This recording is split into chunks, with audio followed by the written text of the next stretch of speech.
Chapter 623. Let Su Peijian stay in prison for a few more years? When Su Qingsang thought of this possibility, the first person she thought of was Xiang Kaiping. When Su Peijian came out, how old would Xiang Kaiping be? Don't touch her for now. Honey, I don't like your soft-heartedness. It's not that I'm soft-hearted. I want to see her. Ever since Su Peijian had been in prison, Su Qingsang hadn't visited Su Peijian. They were sisters. She thought that she might need to visit her once. It could be considered as a closure. I don't think there's anything to see. Hua Jinyao had an indescribable hatred for Su Peijian. If you want, it's easy to lock her up for the rest of her life. It was even easier to make Su Peijian live a life worse than death. It's okay. She's already locked up. What can she do to me? I'll go see her. After all, she and Su Peijian were sisters. Moreover, she and Xiang Kaiping, and Su Peijian and Li Qinxue were related.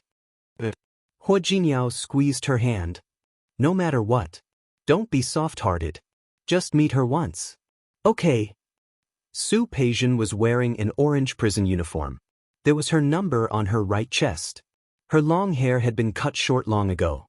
Her hair was short, and her face was still bright, but it was a little more pale and haggard. In that pale and haggard, there was also some unwillingness and resentment. It hadn't been long enough for her to melt away all the hostility in her body. But it was enough. A completely different person. This was the first time Su Qingsang had seen Su Peijian like this. Dashi. When Su Peijian saw Su Qingsang appear, she laughed. I didn't expect that you would be the one who came to see me on the visiting day. I'm really flattered. When she said the last 4 words, she deliberately paused. Su Qingsang didn't like Su Peijian like this. Sharp and mean. I thought that the 2 months you spent in prison would be enough for you to reflect on the mistakes you've made. Mistakes? What did I do wrong? As Su Peijian said this, the hatred in her eyes deepened. That woman gave me that plan. What's wrong with me using it? Hua Yifan was also a descendant of the Hua family. What was the difference between him and Hua Jinyao? What did I do wrong? Taking without asking is a thief. Later, Hua Jinyao told her about the case. She could roughly guess a few things. Su Peijian didn't steal it. He had given it to her, but he had asked her to give it to Hua Jinyao, not to use it herself. Ha! Su Peijian laughed. All right. Did you come here today to laugh at me? If that's the case, then I won't be accompanying you. She stood up and was about to leave when Su Qingsang suddenly said, You drugged Hua Jinyao's uncle during the Dragon Boat Festival, didn't you? Su Peijian stopped in her tracks. She suddenly moved closer to Su Qingsang, her eyes gleaming with anticipation. Looks like you found out? What? Did Hua Jinyao suspect you? She doesn't want you anymore. We're fine. Su Qingsang didn't want to explain. Her relationship with Hua Jinyao wasn't something she could understand. I'm here to ask you why. Why? Su Peijian laughed wildly. Things have come to this and you're asking me why? She slapped her hands hard on the table in front of her. The loud noise attracted the scolding of the prison guard next to her. 7587. Behave yourself. Su Qingsang, it's all your fault that I'm in this state. You're asking me why? If it weren't for you, would I be as miserable as I am today? All of this is your fault. It's you. Su Qingsang. Su Peijian's actions caused the prison guard to scold her again. She hid the hatred on her face, and her voice was extremely cold. Su Qingsang, you wanted to see me make a fool of myself. You've seen it. Please forgive me for not being able to accompany you anymore. Su Qingsang didn't want to say more to Su Peijian, but when she saw her and thought of the 12 years she had been high-spirited, she couldn't tell how she felt. It's your own fault that you're in this state. She took a deep breath to calm herself down. She looked at Su Peijian, who had already stood up and was looking at her. Through the glass, her expression was indifferent, and her eyes were clear. Facing the hatred in Su Peijian's eyes, she was surprisingly calm. Su Peijian, you're in this state. You sent yourself to such a place because of yourself. Yes. You feel that you've lost the protection of the Su family.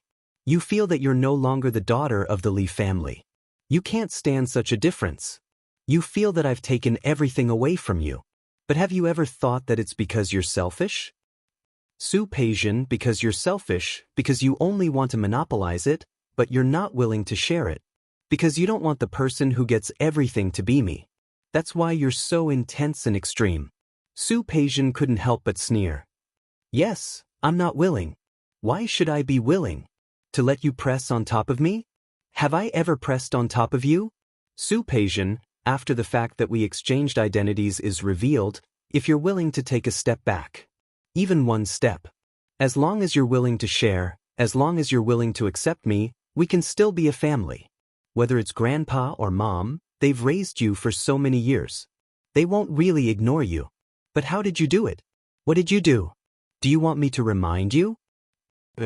Even if mom and grandpa don't want you anymore, what about auntie? If there was anyone Su Qingsang couldn't bear, it would be Xiang Kaiping. She brought you to Rong City and gave you a new start. She gave you a chance to start over. She's so good to you. What have you done to her? You don't like her. You've broken her heart time and time again. Sue Pasian, who did you let down? You don't like auntie, and you resent grandpa and mom. You drugged me and you even got Qiu Yanba to destroy me? You even drugged uncle? You wanted to destroy me, destroy Jinyao. Sue Pasian, you've done so many things. Do you think Jinyao's imprisonment was unjust? It was rare for Su Qingsang to be so agitated, but seeing Sue Pasian being so stubborn, she was very angry. Do you know that after your accident, auntie came to me? Sue Pasian was stunned for a moment. She raised her head and looked at Su Qingsang. Auntie came to beg me, and then she went to beg Jinyao. Originally, if you just took the plan, Jinyao wouldn't do anything to you. But you came up with such a vicious way to deal with me in Lin City. Jinyao couldn't just do nothing. I can't be a saint. I can pretend that nothing happened. But do you know that auntie is innocent?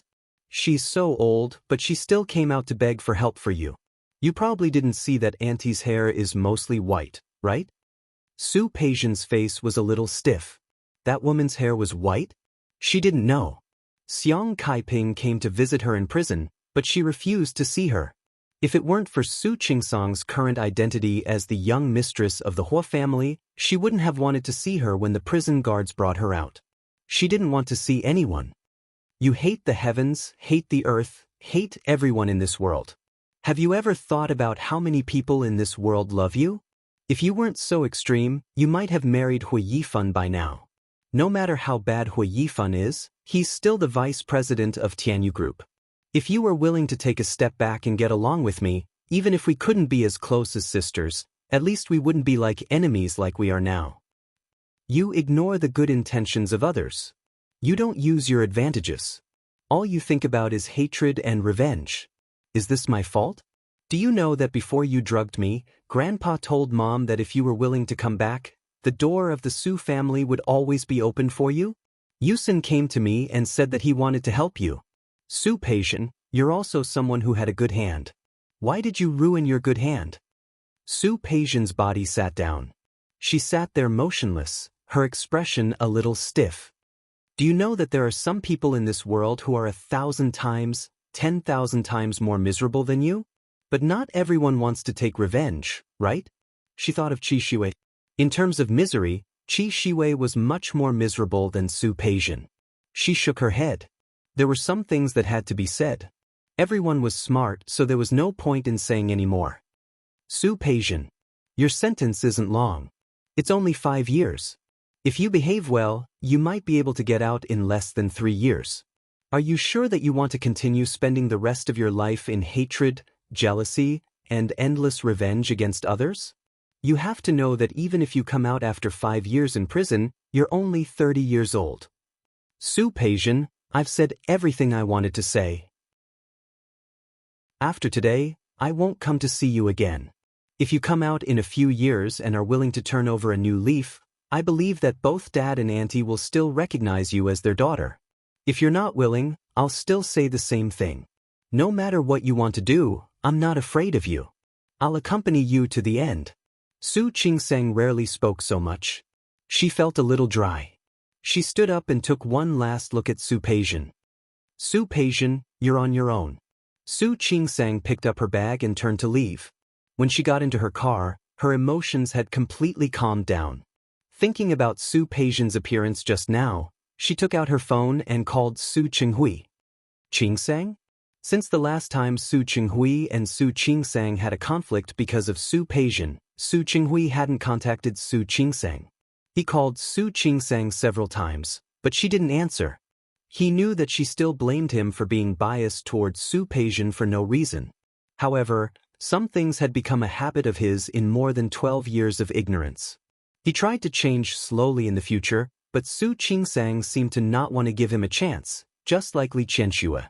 Su Qinghui was inexplicably excited when he received Su Qingsang's call. "Qingsang, you called me?" Su Qingsang could hear his excitement, and her heart was a little bitter. She shook her head, and her voice was very soft. "Dad, I called to tell you that something happened to Su Peijian. She's now in Rong City prison." "What?" "If you have time, come and see her." "No, how did something happen to her? Isn't she in Lin City?" "No, I haven't seen her for a long time." "If there's anything, wait until you come to Rong City. It's not clear on the phone, but I think you'll want to see her and talk to her. Perhaps with the care and companionship of her family, Su Peijian would be less hostile and more peaceful." "Qingsang, can you say something first?" "Dad, you'll know when you come. I still have something to do, so I'll hang up first." After saying this, Su Qingsang hung up the phone. She didn't hate Su Qinghui, but she really couldn't help but mind him thinking of her as a bad person as soon as something happened to her. She also knew that she couldn't ignore Su Qinghui for the rest of her life. But she had to give her some time to slowly digest the fact that she would never be able to be as close as father and daughter to Su Qinghui in this life. She put down the phone and was about to start the car to leave, but she found that a person got out of a taxi on the opposite road. The somewhat old, slightly haggard face was impressively Xiang Kaiping. She saw Xiang Kaiping, and Xiang Kaiping also saw her. Looking at the prison gate behind her, Xiang Kaiping didn't expect Su Qingsang to come to see Su Peijian. This really surprised her. Today was the once-a-month prison visit day. She came very early. The last time she came to see Su Peijian didn't want to see her. If she missed it today, it would be next month. Suddenly seeing Su Qingsang, she stood there and didn't move. Their eyes met. Even across the road, Su Qingsang could see Xiang Caiping's face, which had aged more than 10 years. Her heart trembled. Su Qingsang quickly got out of the car and ran in Xiang Caiping's direction. "Auntie? You're here to see Peijian?" She was a little unconfident. After all, her daughter was sent to prison by Hua Jinyao. "Yes." Strangely, there was no resentment or dissatisfaction in Xiang Caiping's eyes. "Today is prison visit day." Su Qingsang looked at the taxi that had already left. "Auntie, hurry up and go. I'll wait for you here. I'll send you back later." Xiang Caiping's lips moved. She wanted to refuse, but in the end she didn't. She was old and didn't understand the tricks of young people. The last time she took a taxi, the driver left. She walked for more than half an hour before she found the bus stop. "Sorry to trouble you." Su Qingsang shook her head. "Auntie, don't stand on ceremony. Hurry up and go." Xiang Kaiping turned around and walked towards the prison gate. Thinking of the last time she came, she turned back and glanced at Su Qingsang. You came to see her. Have you seen her?" "She saw you." At first, she didn't want to see her, but since Su Qingsang was here, she was naturally prepared. The Hua family had a good relationship with all parties in Rong City. If there was any trouble, it would only be a phone call. Hearing this, Xiang Caiping's expression relaxed a little. If Su Peijian was willing to see Su Qingsang, did it mean that she was willing to see her? Su Qingsang waited for Xiang Kaiping in the car for half an hour. She finally came out. Her complexion was better than when she went in. She quickly started the car and parked the car beside Xiang Kaiping. "Auntie, get in the car." Xiang Caiping's eyes were red as if she had cried. Su Qingsang wanted to ask, but in the end, she couldn't. After she fastened her seatbelt and started the car, Xiang Kaiping wiped her tears away. "You've lost weight and look haggard." Su Qingsang knew that she was talking about Su Peijian. It's okay. When she comes out, take good care of yourself. You'll get better. Yes. Xiang Kaiping smiled bitterly. I don't know if I'll be able to live until she comes out. Auntie, don't say that. You'll live to a ripe old age. I don't expect to live to a ripe old age. If I can live until she comes out, I'll persuade her to live a good life and know her place. I'll find a man and have a child. If I can see that day, I'll be able to die in peace. Su Qingsang didn't know how to respond. She had said what she had said today, but she really didn't know if Su Peijian would change in 5 years. She didn't speak, and Xiang Kaiping didn't want her to. The prison was far away. It was in the suburbs. It would take more than 2 hours to drive back. She looked out of the window and almost said to herself, "She's a good child. I just lost my mind for a moment. I regret it. It's all my fault. Of course, I shouldn't have abandoned her.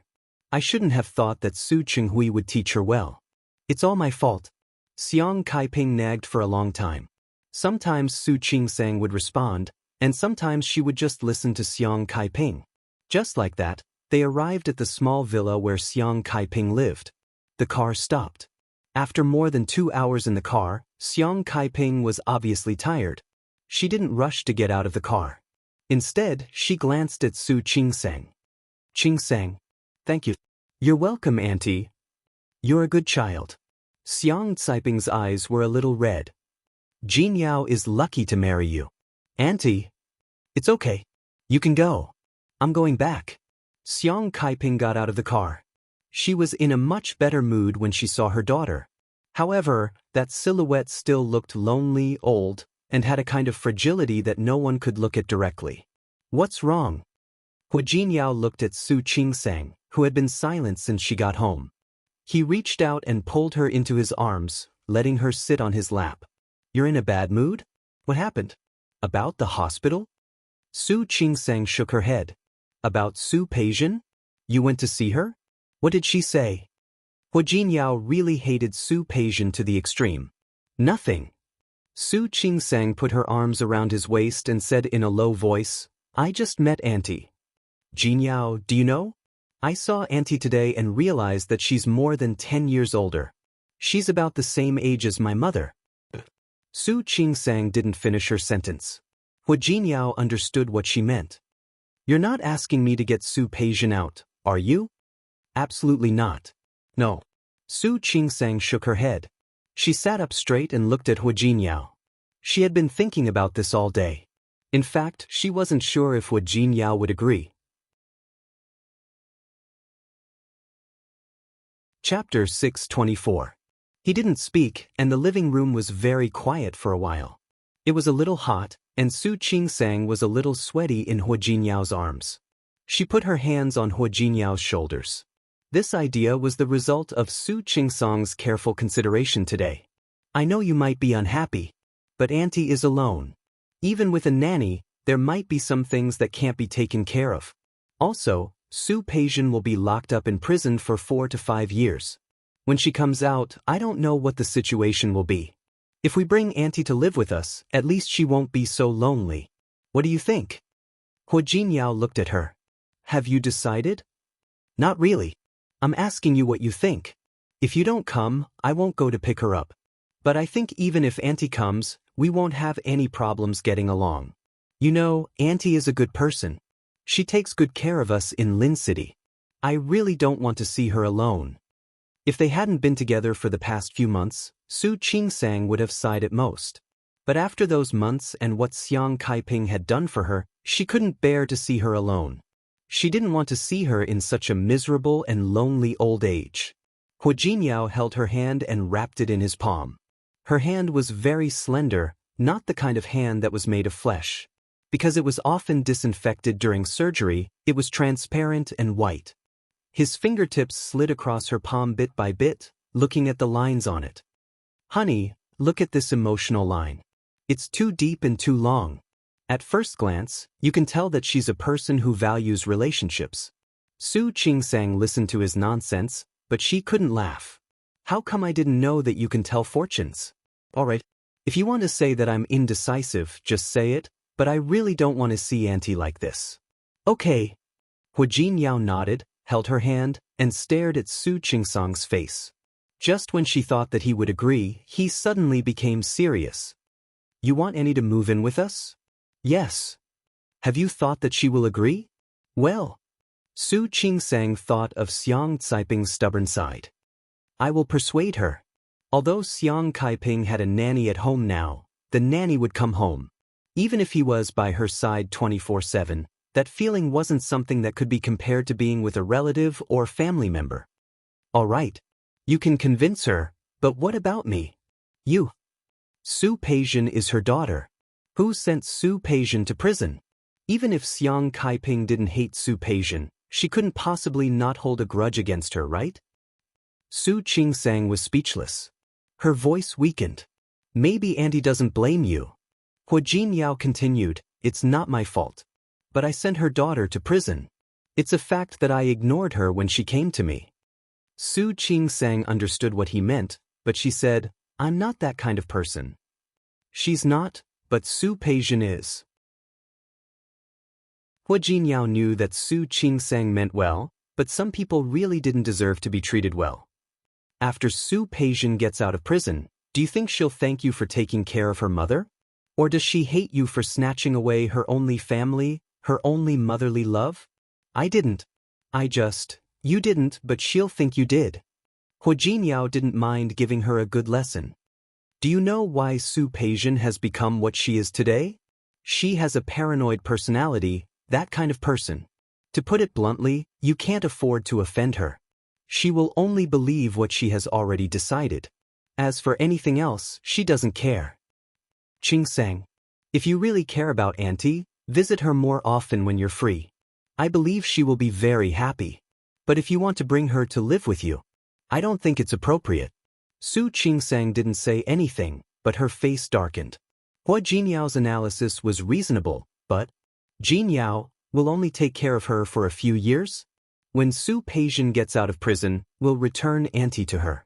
Besides, you said that we don't know what will happen to her when she gets out. In that case, why don't we let Auntie enjoy the warmth of a family first? Hu Jinyao knew that she was stubborn, but he didn't expect her to be so stubborn. Qingsang, you have to let her enjoy the warmth of a family. What about your mother? Seeing that she didn't react for a while, Hu Jinyao didn't mind clarifying. Your mother, Ms. Li Qianxue, hates two people in her life. There are two people I hate the most in my life. One is your father. Now that they are divorced, the other is Auntie. Then, Mrs. Hua, when you bring Auntie to take care of and give her the warmth of a family, where do you put your mother? Su Qingsang looked at him blankly. Her expression was a little silly and a little dazed. Li Qianxue? Oh right, she had actually forgotten about Li Qianxue. Hu Jinyao shook his head with a smile and reached out to gently flick her forehead. But, no buts. Hu Jinyao's voice was very serious. Qingsang, sometimes life is such a cruel multiple-choice question. It's either one or two. There's no three. Su Qingsang's lips opened and closed and opened again. She thought of the back of Xiang Caiping when she got out of the car today, and the way she staggered into the prison gate. She was actually very upset. But Hu Jinyao was right about one thing. Li Qianxue and Xiang Caiping couldn't coexist. Li Qianxue wasn't in Rong City now. If she were in Rong City and knew that she was going to take care of Xiang Caiping, she would definitely object.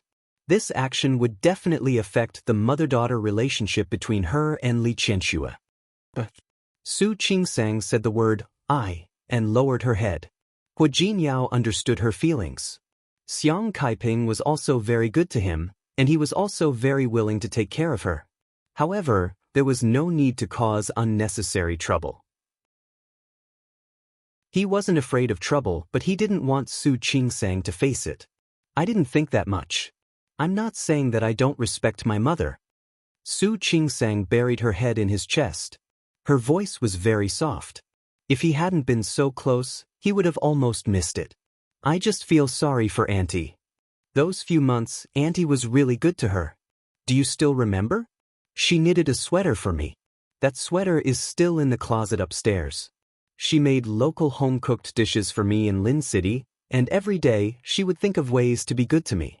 I know that if you want to say that she treated me like her daughter, that's because she treated me like her daughter. These good things were originally for Su Peijian. But Hu Jinyao, I couldn't help it. I couldn't treat her like a stranger. Not to mention that she was hit by a car in order to buy a piece jade for me. She almost died and was almost paralyzed. Her voice was broken. She raised her head to look at Hu Jinyao with tears in her eyes. I just feel sorry for her. Her man was stolen, and because of a moment of anger, she abandoned her daughter and ran away. It wasn't easy for her to recognize the daughter, but she was a fake. When she recognized the real daughter, she went to prison. If it were someone else with a weaker mind, they might have committed suicide. I know, but you can't offend your own mother for someone else's mother, right? Hu Jinyao wrapped her body in his arms and gently patted her back. Qingsang, you've been with Auntie for a few months, and you have feelings for her. I understand that you want to take care of her. But there are some things in this world that can't be helped. You can't have your cake and eat it too. Su Qingsang didn't speak. She knew. If she wanted to take care of a lonely old man today, maybe Li Qianxue wouldn't have any objections. But that person was Xiang Kaiping, so she couldn't. But what did it have to do with Xiang Kaiping? All right, don't think about it. Hu Jinyao held her face with both hands and made her look at him. I don't think Auntie will be willing to live with us. Xiang Kaiping was a very proud person. The worse her situation was, the more unwilling she would be to accept help from others. After all, who would want to bear the pity of others? Su Qingsang knew that, but she felt sad. Hu Jinyao saw that she was so sad, so he leaned over and kissed her on the lips. Honey, why don't we go out and play? Go out and play? Where? She wasn't in the mood at all. You see, we didn't have a honeymoon when we got married. Why don't we find a place to have fun for a few days? Su Qingsang glanced at Hu Jinyao and suddenly smiled. Jinyao, don't be like this. I'll adjust myself. She buried her face in his chest and put her arms around his waist. Hu Jinyao, thank you. Actually, it's good to go out for a walk. It doesn't have to be for relaxation. We can also go out and play. How about we take it as a honeymoon? Su Qingsang rubbed her face against his chest. Are you kidding me? You've been very busy recently. Can you really leave your company? Hu Jinyao frowned and thought of the ongoing case. He really didn't have time. Next month. Hu Jinyao thought of something. Next month, I'm going to Italy to talk about a contract. Will you go with me? Let's talk about it then. I still have to take the exam. Recently, the hospital had been very busy. She had an exam and a paper to write. Recently, because of these things, a lot of progress had been delayed. Didn't you say that the exam is at the end of the month? After you finish the exam, we can go at the beginning of next month. Just take it as a relaxation. How about it? Okay. Su Qingsang couldn't find a reason to refuse. She couldn't refuse his kindness, so she felt a lot better. I haven't been to Italy yet. Then it's settled. We can also have fun in Europe for a few days. Okay, I'll listen to you. Su Qinghui sat across from Su Qingsang. The father and daughter hadn't seen each other for a few months, but they didn't say anything to each other. Su Qingsang was expressionless. Su Qinghui looked at her with a guilty expression. After getting off the plane, he went to Su Qingsang's hospital almost without rest. He was lucky that Su Qingsang just got off work. She didn't bring Su Qinghui home, but to a nearby hotel. They sat in a corner of the hotel's magnificent restaurant. The whispers of other guests at the other tables didn't affect their conversation at all.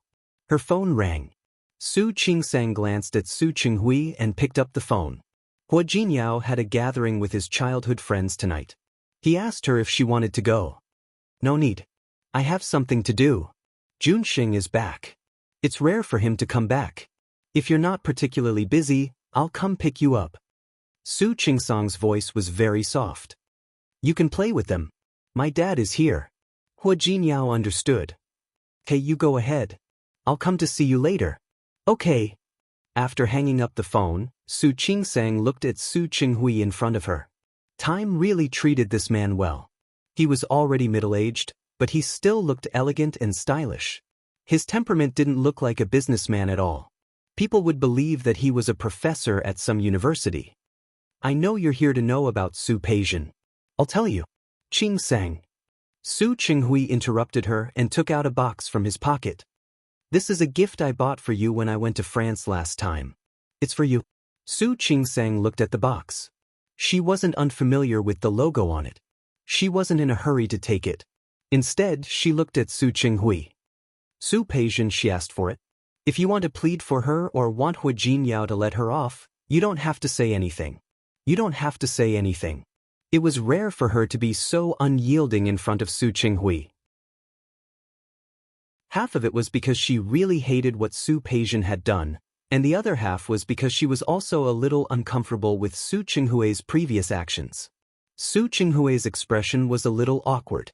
He rarely showed such a side in front of his children. It's not that. Qing sang. I didn't mean to plead for Peijian. I just saw this gift when I went to France last time and thought it was very suitable for you. His voice was very soft. Ever since the two daughters switched back, whether it was Li Qianxue or Su Qingsang, he had always been a little less confident. His sincere eyes didn't seem to be fake. The sincerity in his eyes didn't seem to be fake.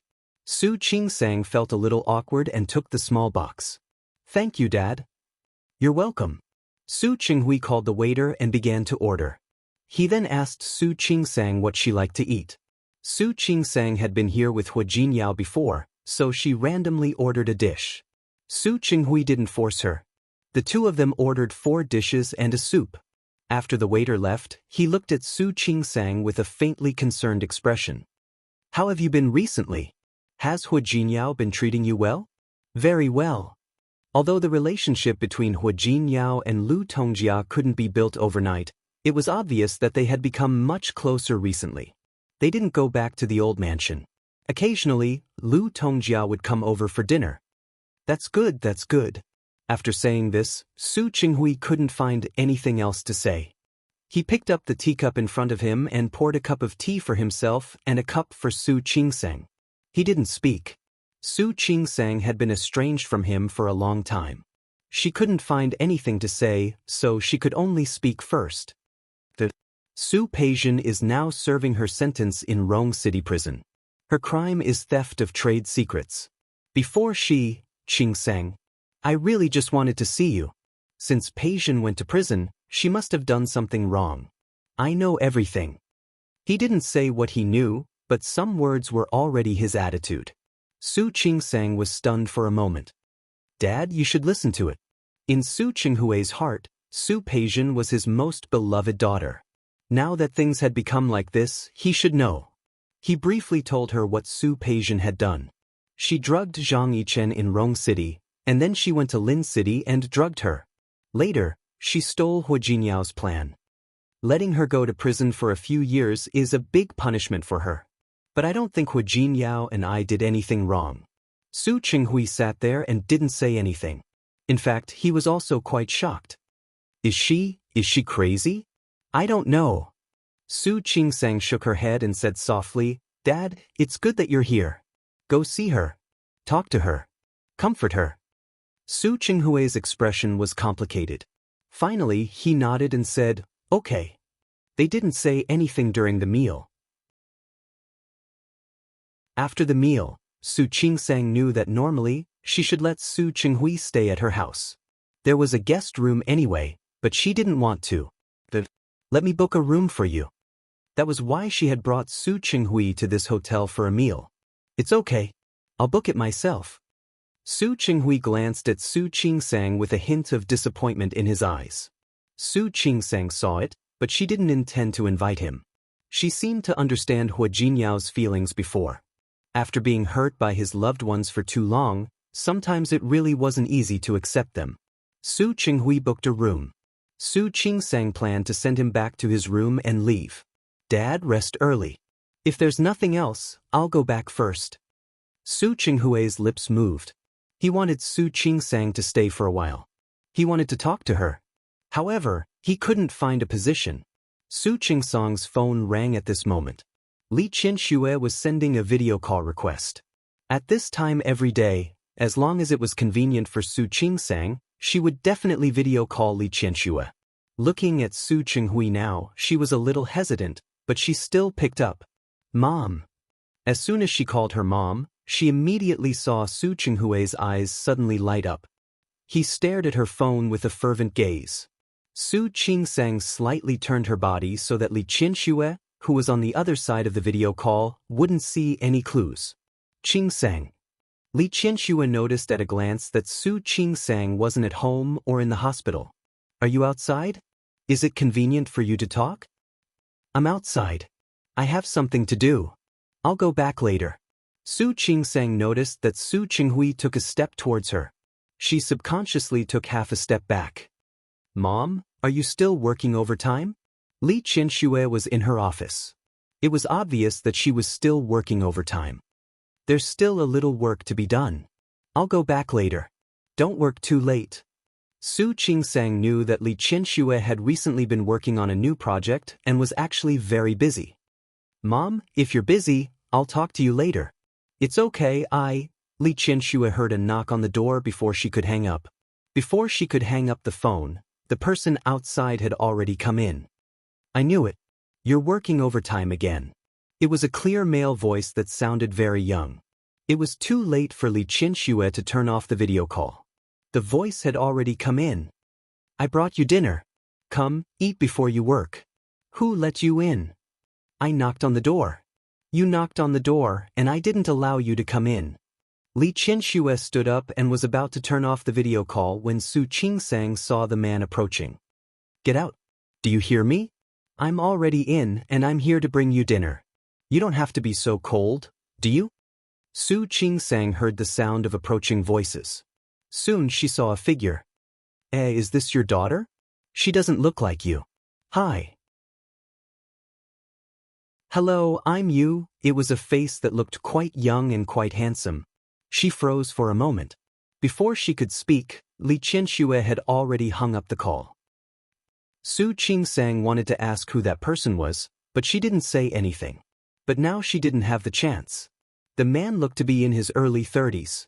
His voice was so casual when he spoke to Li Qianxue. Su Qingsang blinked and thought of an almost impossible thing. That man, could he be her mother's suitor? If that was the case, then it was really two. From the corner of her eye, she saw Su Chinghui, who was still standing in front of her. Su Qingsang restrained the emotions on her face, because she found that Su Chinghui's expression was very ugly. Dad. No matter how wrong the other party was, he was still her father. Su Qingsang took a step forward with concern. Are you okay? Su Chinghui came back to his senses and shook his head stiffly. Dad. I'm fine. Su Chinghui's voice was a little obscure. Go back and rest. It's getting late. Then Su Chinghui didn't seem to want to say more. Su Qingsang had nothing to say to him anyway. After saying a few words of concern, she left. Before leaving, she thought of Su Chinghui's pale and shocked face when he heard the man's voice. She suddenly felt that Su Chinghui seemed to be a little pitiful. When she got home, Hua Jinyao hadn't come back yet. She looked at the time. If Li Junxing came back, the group's party wouldn't end so early. She sent a video call request to Li Qianxue. However, the other party rejected it. She had to call instead. It rang for a long time. This time, Li Qianxue finally picked up. Qingsang. Li Qianxue's voice sounded a little strange. Su Qingsang couldn't help but be concerned. Mom? Are you okay? I'm fine. What could happen to me? I heard that you haven't eaten yet. I've eaten. I've already eaten. Li Qianxue spoke quickly, but Su Qingsang remembered that the man said he would bring her food. Would she be eating the food that the man sent her?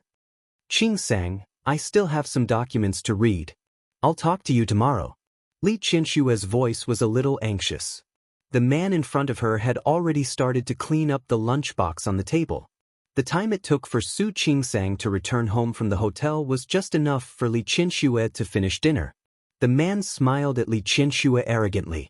His mouth moved as if he was about to speak. Li Qianxue glared at the man. Qingsang, I'll hang up first. Oh. Su Qingsang hung up the phone. She was sure of two things. First, that man was most likely still in Li Qianxue's office. Second, That man and Li Qianxue were probably not ordinary people. It could also be Li Qianxue's suitor, or it could be a man that Li Qianxue admired. However, she was not in a hurry. Whether Li Qianxue had a new suitor or Li Qianxue fell in love with someone else, she believed that with her age and experience, she would know what she wanted. She also hoped that Li Qianxue could find happiness again. However, thinking of Su Qinghui's pale face today, Su Qingsang couldn't bear it.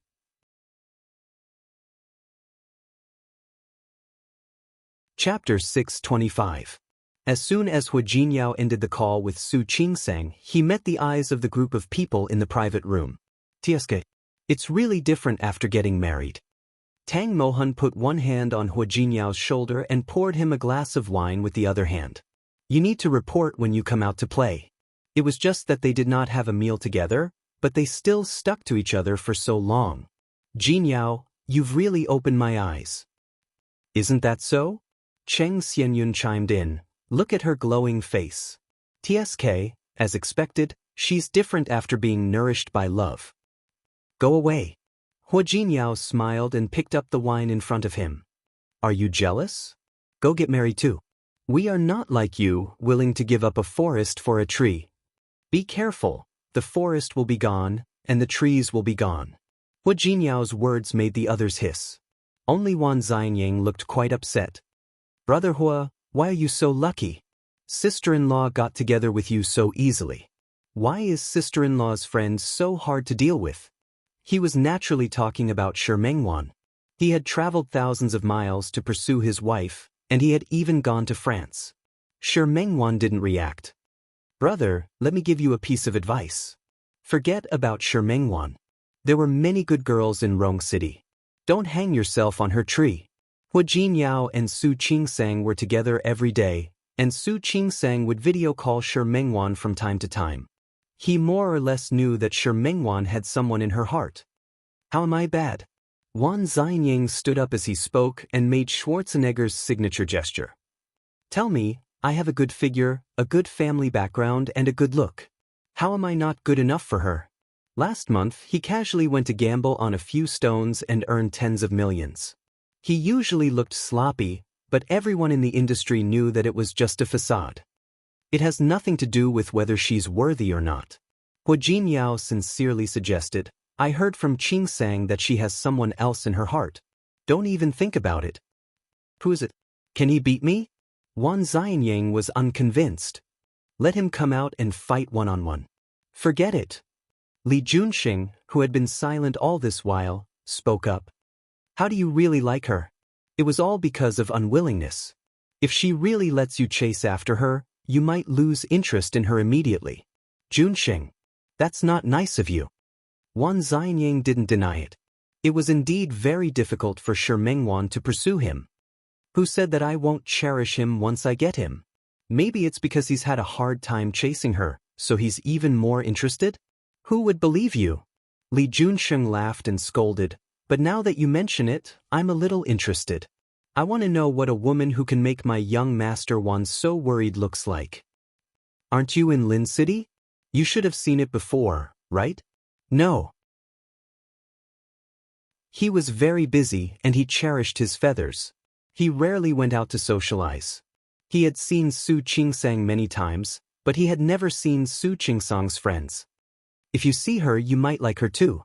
"You think too much." Hu Jinyao answered for Li Junxing. "If you're a playboy, then Junxing is a cold robot. The only thing he loves the most is his future." Everyone in the private room laughed. Who wouldn't agree? Li Junxing was already the mayor of a city at such a young age. His results in Lin City for more than a year were quite good. It was estimated that he would be promoted when his next term was up. "Women." Li Junxing smiled. He didn't deny it. However, Hu Jinyao's matter reminded him of another thing. Halfway through the wine, the others ran over to join in the fun. Li Junxing sat next to Hu Jinyao. "Jinyao, you'll know about this sooner or later. I think your great-uncle's family should have heard about it first. But I still decided to let you know." "What?" "I went to City A on a business trip last time. There was a large-scale investment project there. Many local companies wanted to take it, but the plate was too big for them to handle. I think your company can give it a try. City A? Yes. Li Junsheng briefly explained the situation. The preliminary estimate is that the profit is more than 1 billion.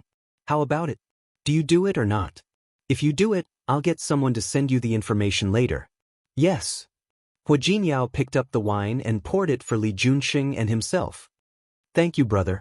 The bidding and everything are internal. The mayor of City A has some relationship with me. He has a good relationship with your uncle. You can operate it. This project is in the bag. Hua Jinyao raised his glass and clinked glasses with Li Junsheng. Thank you. You're welcome. The two of them drank enough. Hua Jinyao looked at the time and was about to leave. This time, it was Li Junsheng's turn to object. Jinyao, you're not being kind. Li Junsheng asked someone to serve a few more bottles of wine. Let's not talk about the fact that it's rare for me to come back and you're leaving. You've got the news too. You're going to leave just like that? His voice rose a notch when he said the last sentence. Tang Mohan, Cheng Xianyun, and the others immediately cheered and booed. Brother Li, Su Changlong complained with a look of disdain, you don't know Jinyao. Ever since he got married, he's never spent the night outside. Every time he gets together, he doesn't sit for long and has to leave. He says he wants to go back to accompany his wife. Don't you think that's too much? Too much. That's quite too much. Isn't he clearly bullying us single dogs who don't have wives? Tell me, can you bear it? This time, everyone answered together. Hua Jinyao drank a lot today. Hearing this, he was very helpless. What do you want? Simple. Wan Xianying had a smirk on his face. He clapped his hands and pushed the 2 bottles of XO and red wine in the middle of the table in front of Hua Jinyao. Settle these. I'll let you go. Otherwise, you'll stay until the end. Are you crazy? If he drank these 4 bottles, he would have to lie here today. Jinyao, if you're a coward, don't leave today. Don't even think about leaving today. His words were filled with provocation, and his gaze was filled with disdain. Li Junsheng watched them play with a faint smile on his face. In the past, there was still Hua Jinyao in Lin City. He told him to meet up when he had nothing to do. Ever since Hua Jinyao returned to Rong City, he was bored there alone. It was rare for him to come back and cause trouble with these people. Hua Jinyao had already gone to get the car keys, but they forced him to sit down again. However, he didn't forget to send a message to Yang Wenshang, asking him to pick him up later. When Hua Jinyao returned home, it was already midnight. Su Qingsang was in a daze when she heard the door open. She quickly got up, put on a coat, and went outside. She took a few glances and saw that the living room was brightly lit. Hua Jinyao was carried into the door by Yang Wenshang and another person she didn't know. Before she got close, she smelled alcohol. Su Qingsang felt uncomfortable. Why is he so drunk? I don't know. Yang Wenshang really didn't know. When he went to pick him up, Hua Jinyao was already almost drunk. Assistant Yang, do me a favor and send him inside. Yang Wenshang helped put Hua Jinyao on the bed. Su Qingsang smelled the strong smell of alcohol and felt even more uncomfortable. However, Yang Wenshang was still there, so she forced herself not to lose her temper. Assistant Yang, you've worked hard. You can go back first. Okay. Mrs. Hua, you've worked hard. Let's not go yet. Art, thank you. After sending them off, Su Qingsang closed the door and returned to her room. Hua Jinyao was dead drunk. The man, who had been sleeping soundly just a moment ago, felt uncomfortable because of the smell of alcohol. He stepped forward and looked at Hua Jinyao, resisting the urge to punch him. What was this guy doing? Why did he get so drunk without her? Jinyao? Hua Jinyao? She called him a few times, but he didn't respond at all. Helplessly, she stepped forward and took off his shoes. When she was about to take off his clothes, Hua Jinyao suddenly opened his eyes. He was so drunk that he didn't know where he was and couldn't even see who was in front of him. Drink. Who said I can't drink? Bring the wine. I'll show you. Drink, drink, drink. I'll just drink you to death. Su Qingsang rarely lost her temper. She slapped Hua Jinyao's hand away with a look of displeasure on her face. The voice was very familiar. Hua Jinyao widened his eyes and looked at the person in front of him. Qingsang? Old woman. Wife. He reached out and hugged Su Qingsang's waist. Su Qingsang fell on Hua Jinyao's body. As soon as she got close, she smelled the smell of alcohol on his body that almost made her faint. It was even more uncomfortable than before. Hua Jinyao, let go of me. She wanted to vomit. Wife, come, give me a kiss. Hua Jinyao was drunk. He raised his head and was about to move closer. The smell of alcohol was even stronger now. Su Qingsang couldn't stand it anymore. A wave of nausea welled up in her. Without thinking, she pushed Hua Jinyao away and ran to the bathroom to vomit. Before she had time to rinse her mouth, Hua Jinyao followed her in. He staggered. When he saw the sink, his body leaned forward and he vomited as well. The pungent smell came again. Su Qingsang couldn't stand it anymore and vomited again. It was as if the two of them were competing to see who vomited more. After Hua Jinyao finished vomiting, he looked at Su Qingsang, who was still vomiting, and laughed. Wife, are you also drunk? As he spoke, he tried his best to glare in Su Qingsang's direction. Wife, you don't drink, don't you? Drink your ass. His drunken words made Su Qingsang very angry. When she finally recovered, she saw Hua Jinyao's body slip and he sat on the ground. His heart was filled with anger. Hua Jinyao, get up. She wanted to pull him up, but the man's body was full of the smell of alcohol. Not only was there the smell of alcohol, but there was also the filth he had vomited. Su Qingsang was furious. After being married to Hua Jinyao for more than a year, it wasn't that he hadn't drunk before, but he had never been as drunk as he was now. She couldn't pull him up, and the smell of alcohol on his body made her feel even more uncomfortable. She was so angry that she didn't want to care about this guy anymore. She glared at Hua Jinyao, who was sober, for a long time. In the end, she couldn't bear to go forward and help him up. As soon as Su Qingsang approached Hua Jinyao, she actually wanted to vomit again. The smell on this man was too unpleasant. She wanted to vomit just by smelling it. She resisted the urge to vomit and half-dragged, half-pushed, half-pulled, and half-coaxed Hua Jinyao into the bathtub. She turned on the water and began to turn on the water without testing the temperature. If he was cold, so be it. Let him die of cold. Let's see if he dares to be so drunk next time. Although she thought that, her heart softened in the end. As she took off Hua Jinyao's clothes, she tested the temperature of the water. Hua Jinyao was also cooperative. He raised his hands and feet when he was told to. Su Qingsang spent a long time and finally washed Hua Jinyao clean. She brought him a bath towel and asked him to get up, but the guy didn't move as if he was asleep. Su Qingsang was so angry that she almost laughed. She turned off the water first and ignored this person. She tidied up the bathroom. After cleaning up, she turned back to look at Hua Jinyao. Hua Jinyao, if you want to sleep in this bathtub, I'm leaving. If you want to go back to bed, then get up. There was no response, so Su Qingsang had to pull him again.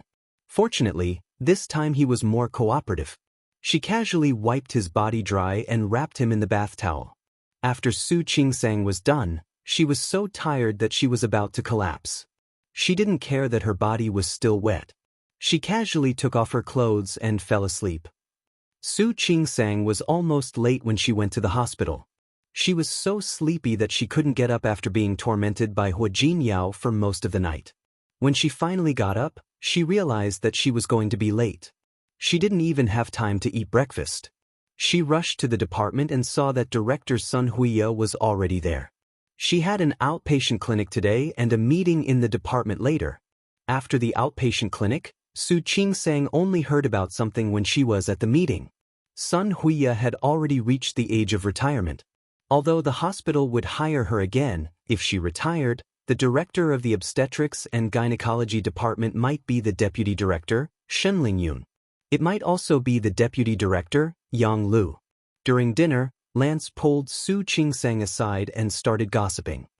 Tell me, now that Director Sun has retired, will it be Deputy Director Shin or Deputy Director Yang who will take over? Su Qingsang looked at her gossipy face and couldn't help but laugh. No matter who goes up, it won't be us. That's not necessarily true.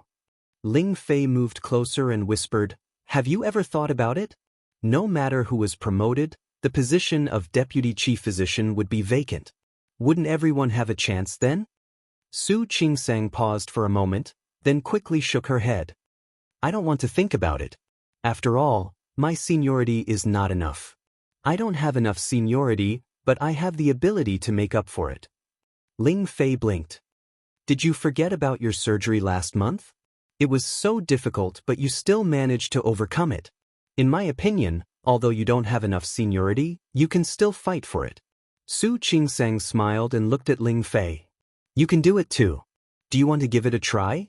I really want to fight for it. Ling Fei didn't conceal her ambition in the slightest, but I admit that I'm not as good as you in terms of talent.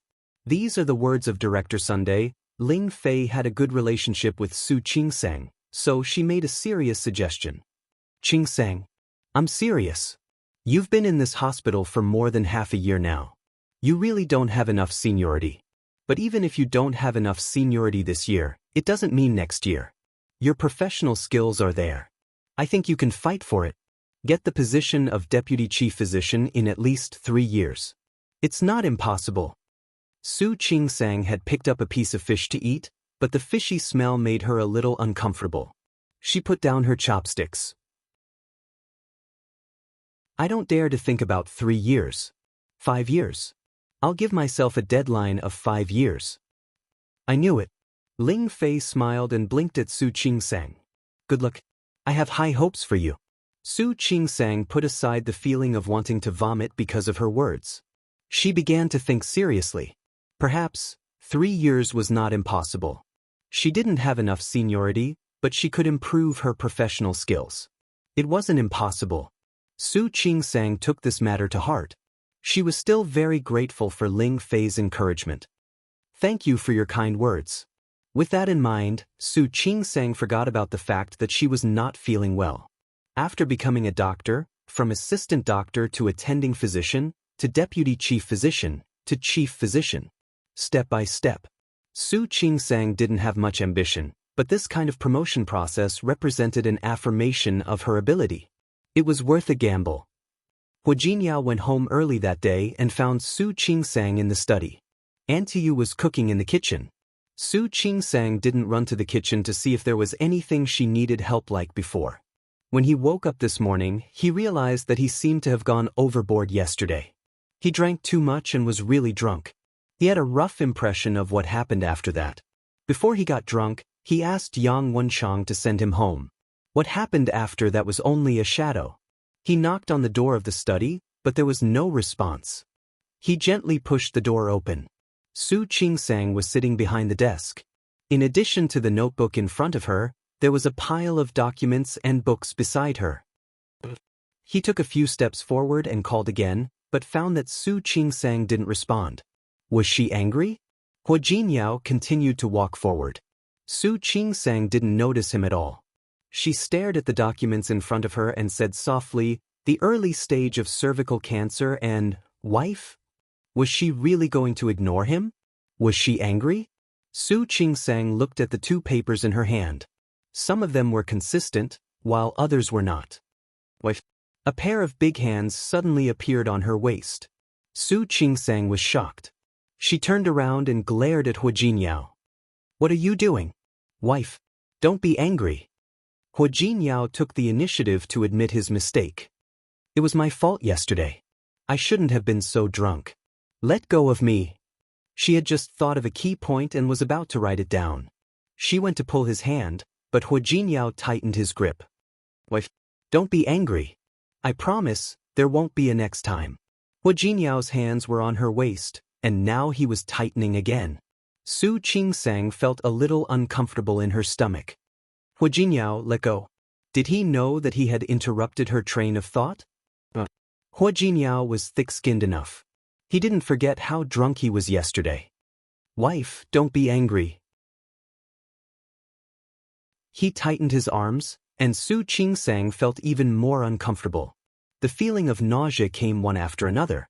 She couldn't help but push Hu Jinyao away and quickly headed for the bathroom. Hu Jinyao stood there, completely stunned. What was going on? Why was she so angry? He chased Su Qingsang into the bathroom. She hadn't had dinner yet, so she couldn't vomit anything. Was it necessary? Was she so angry that she wanted to vomit whenever he was near her? Su Qingsang really felt uncomfortable. The feeling of vomiting made her very uncomfortable, but she couldn't vomit anything. When he finally calmed down, he patted his chest. Hu Jinyao moved closer again. As soon as he raised his hand, Su Qingsang couldn't stand it anymore. Don't come over. If he hadn't strangled her just now, she wouldn't have felt like vomiting. It was the first time Hu Jinyao saw Su Qingsang look at him with such an ugly expression. I really know I was wrong. Don't be angry. As he spoke, his hands circled her waist again. Afraid that she would ignore him, he was very nervous. Speaking of which, you can't blame me yesterday. It's all that kid Li Juansheng's fault. He's too bad. He was the one who urged the others to force me to drink. I'm telling you, next time he does this, I'll beat him up. Before Su Qingsang could respond, his hand strangled her, and her stomach began to feel uncomfortable again. She pushed Hu Jinyao away and went to vomit again. This reaction was a big blow to Hu Jinyao. He looked at Su Qingsang with a sad face. Wife, you don't have to do this, do you? Didn't he just drink a little? Why did he have such a big reaction when it came to Su Qingsang? If he remembered correctly, she seemed to have vomited when she smelled the alcohol on him yesterday. Su Qingsang didn't have time to pay attention to him. The nausea had just been suppressed with great difficulty, but now it was even more uncomfortable. She lay there and felt that she was about to vomit. Her face was pale and in pain. Wife, shut up. She was already uncomfortable, and hearing it made her even more annoyed. Hu Jinyao, who had never been treated so coldly, immediately became listless. This time, Su Qingsang felt uncomfortable for a long time. It wasn't until 10 minutes later that she finally felt better. After rinsing her mouth, she stood up. Seeing Hu Jinyao behind her, she felt extremely annoyed. This was the first time she felt this way. Can you stay away from me? Wife, I feel like vomiting whenever you get close to me. Su Qingsang had vomited 2 or 3 times. She really didn't want to suffer anymore. Hu Jinyao looked at her and took a step forward. Su Qingsang quickly raised her hand. Don't come over. She finally didn't want to vomit. Su Qingsang patted her chest and heard Auntie Yu calling for food. Wash your hands and eat. After saying this, she walked past him to the dining room. When she walked past him, she deliberately turned her body sideways. Wife, Hu Jinyao was hurt by Su Qingsang's actions. Now, he hated Li Juansheng and the others. After the hatred, he felt wronged. He only got drunk once. Did it have to be so exaggerated? He had taken a shower yesterday, and there was no smell of alcohol on him today, okay? Su Qingsang went to the dining room. Auntie Yu had already brought the dishes to the table and was very considerate to serve them a bowl of soup. Hu Jinyao sat down next to Su Qingsang. Su Qingsang, who was about to drink the soup, suddenly couldn't sit still when she smelled the chicken soup. She stood up abruptly and rushed to the bathroom again. This time, the grievance on Hu Jinyao's face couldn't be tolerated. He subconsciously smelled the smell on his body. It didn't stink? It didn't smell like alcohol either? Why did Su Qingsang treat him like this? Did she do it on purpose? Just because he got drunk once? Why did he feel even more wrong than Dou-yi?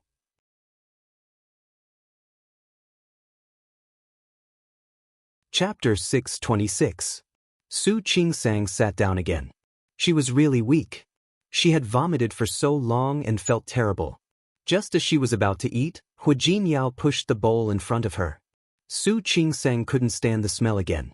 Hu Jinyao's expression seemed to be even more resentful when he saw her reaction. Honey, you can't be like this, right? Su Qingsang glanced at him with a puzzled look. She sat up straight. The smell of the chicken soup was a little farther away from her. She felt better. She met Hu Jinyao's gaze and found that the way he looked at her was, "What's wrong with you?" She had vomited a few times, and when she finally recovered, all she wanted was to eat quietly. Honey. Hu Jinyao lost all confidence. I really know I was wrong. I promise, I won't get drunk again next time. Su Qingsang blinked. After thinking about her path of advancement today, she planned to work hard. Not only did she rush to finish the previous paper, but she also planned to work hard on some materials and books that she would only start reading next month. Therefore, she really didn't take Hu Jinyao's apology to heart. Now that he mentioned it, she remembered. What happened to you yesterday? Why did you drink so much? She wasn't completely angry, but she was a little annoyed that he didn't know how to take care of her body. Honey, Hu Jinyao quickly explained, you really can't blame me. It's that Li Junxing. He hurt me. He forced me to drink. Su Qingsang's body was still a little uncomfortable. She still felt uncomfortable when she thought of the smell of alcohol on Hu Jinyao's body yesterday. He forced you to drink and you drank? Don't you know that drinking too much is bad for your liver? Honey, I was wrong. All right. He said that he was wrong, but there was no regret in his eyes.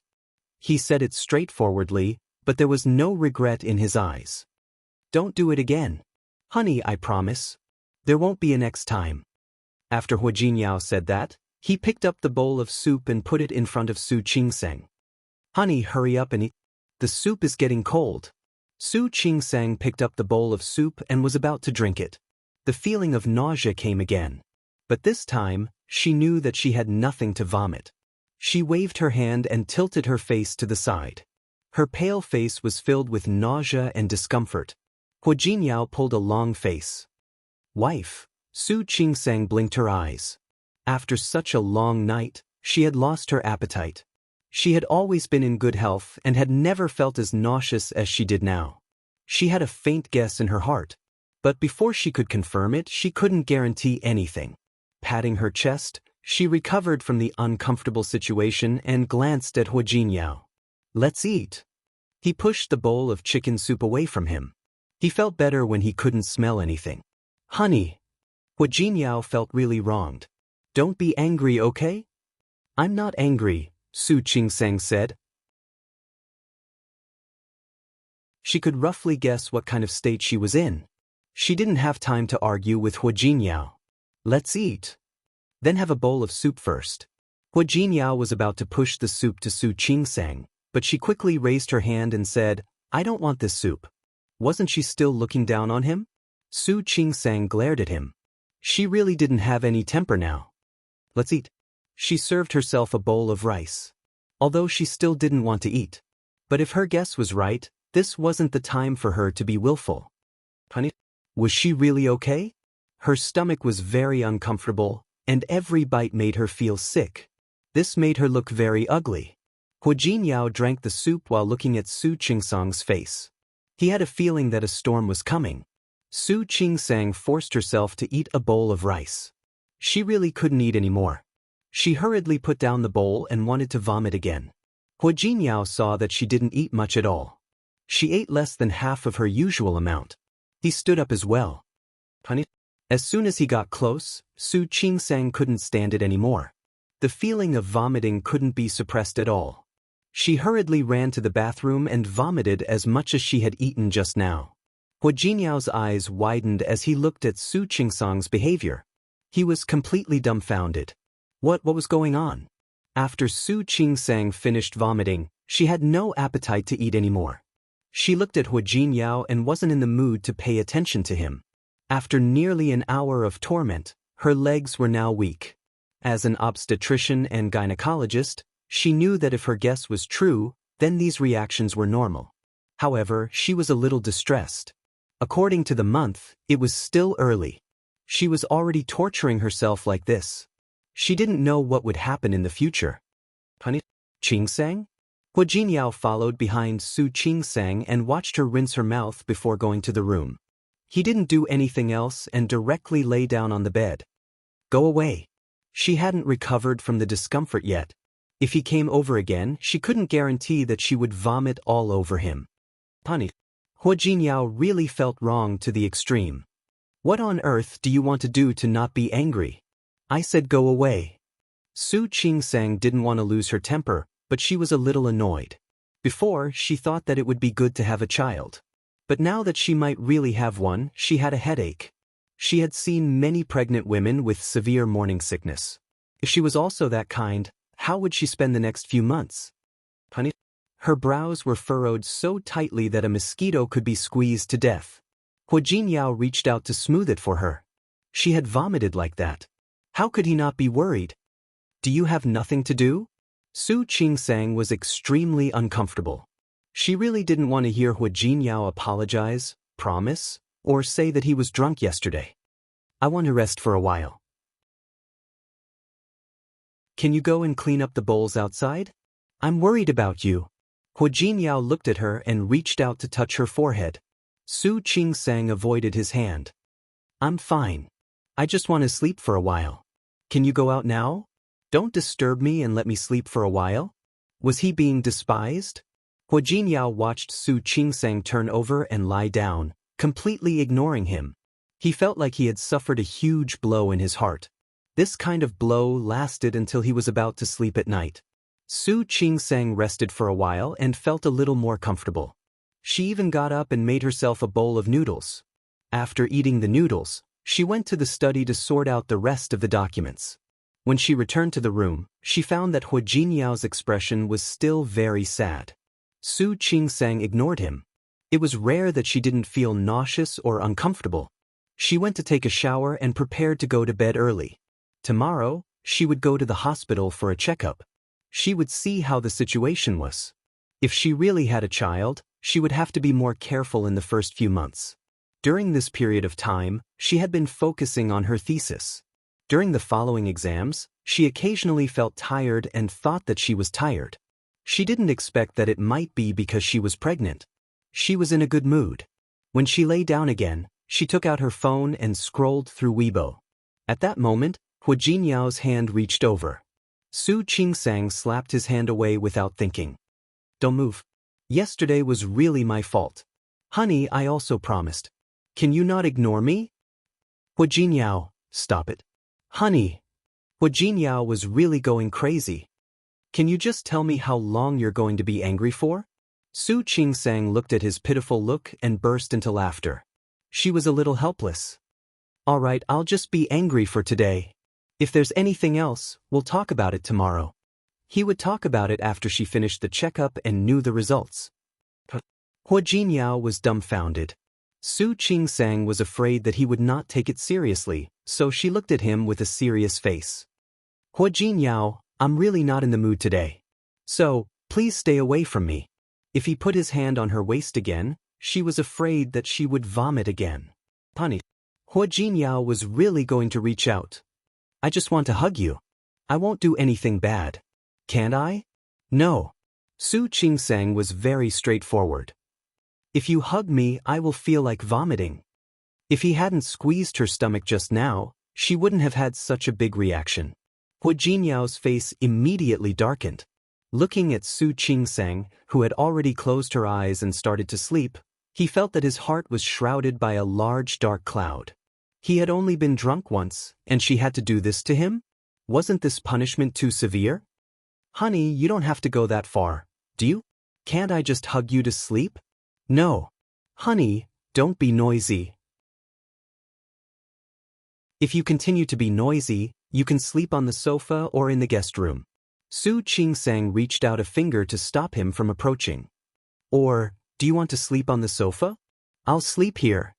Hua Jinyao stepped back a little and fell asleep unwillingly. It was rare for Su Qingsang to sleep so soundly. When she woke up in the morning, she was in good spirits. When she brushed her teeth, she felt a little nauseous, but she forced herself to suppress it. She was a doctor herself, so she knew what was best for her body. When she went outside, Hua Jinyao was already gone.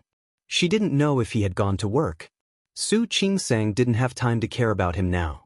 She was in a hurry to go to the hospital for a checkup. She also needed to start taking extra folic acid and calcium. Su Qingsang thought about some things to take note of in the early stages of pregnancy, then went to the hospital. First, she took out the pregnancy test paper and checked it. The 2 bars on it showed that she was indeed pregnant. She began to recall when she last had her period. If she remembered correctly, it seemed that she had only come once after coming back from Sea City. After that, she hadn't come again for more than a month. According to this calculation, she was about 7 to 8 weeks pregnant. The specific situation would be known after she took the ultrasound. The colleague on duty in the ultrasound room at noon was a new girl. Not long after she arrived, Su Qingsang lay on it and waited for the image to appear on the screen. "Dr. Su, you're pregnant." The little girl looked even more excited than Su Qingsang. 8 weeks of intrauterine pregnancy. The fetal heart is normal. "Dr. Su, your baby is very healthy." Su Qingsang smiled. The little girl was surprised and pointed in the direction of the screen. "Dr. Su, look at this." "What?" Su Qingsang's gaze followed the screen. The little girl looked excited. "Are there 2 embryonic sacs? Why do I think there are 2 fetal sacs?" Su Qingsang blinked and sat up. She naturally understood what 2 fetal sacs meant. "Dr. Su, you're so lucky." The little girl's eyes lit up. "You're actually pregnant with twins." Su Qingsang knew that she was pregnant yesterday, but now that she suddenly found out that she was pregnant with twins, she still couldn't calm down. How was that possible? Whether it was her family or Hu Jinyao's side, there seemed to be no precedent of twins. No, the aunt from Hu Jinyao's great-aunt's family gave birth to a pair of twins. Su Qingsang sat up and placed her hand on her abdomen. It felt very magical. She had delivered many women and examined many pregnant women's bodies. She had also delivered twins herself. However, she didn't expect that one day she would be pregnant with twins. It was really magical. "Congratulations, congratulations. Dr. Su, you're so lucky." The little girl congratulated her again. Su Qingsang was a little embarrassed, but she felt more happy. "Thank you. Dr. Su, when the baby is born, you have to treat us to a meal." "Definitely." Su Qingsang got up and wanted to leave. Looking at the little girl, she instructed, "Dr. Chen, can you not tell me about my pregnancy for the time being?" "It's a secret, isn't it? You can't tell me before 3 months." "I know." The little girl smiled and nodded. Su Qingsang smiled at her gratefully. Then she went back to her office. She didn't have an outpatient clinic this morning. However, there was a minor surgery in the afternoon. Su Qingsang placed her hand on her abdomen. She began to think about whether she should take leave to rest now or work until the 3rd trimester. She wasn't a very delicate woman. As an obstetrician and gynecologist, her body was much healthier and stronger than that of ordinary women. She still wanted to rise up. She still had to submit the thesis in her hand, and there was also the matter of the certification. Su Qingsang didn't think for too long. When the next pregnant woman who was suddenly sent in needed treatment, she had already made up her mind. She continued to work. When she changed into her surgical gown, she looked at her abdomen. Baby, I think you will understand your mother's work and stay in my stomach, right?" Su Qingsang didn't have much time to think about other problems. There was a fire today, and several burn patients were sent over. One of them was a pregnant woman.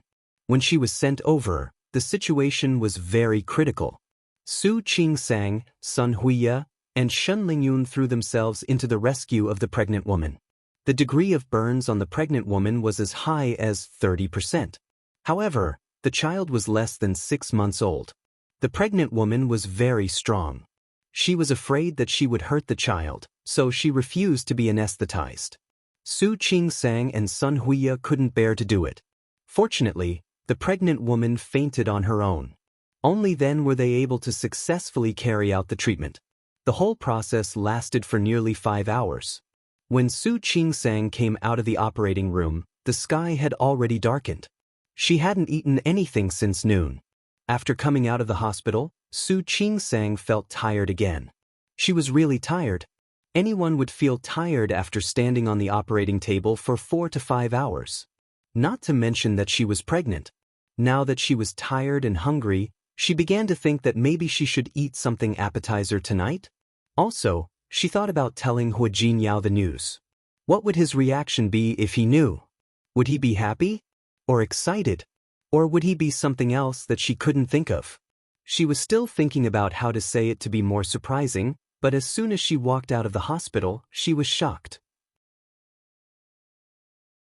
When she saw the man standing on the side of the road in front of the hospital, with an extremely flashy red sports car parked behind him and a large bouquet of red roses in his hand, Su Qingsang thought that her eyes were playing tricks on her. Hu Jinyao took a few steps forward and walked in front of Su Qingsang.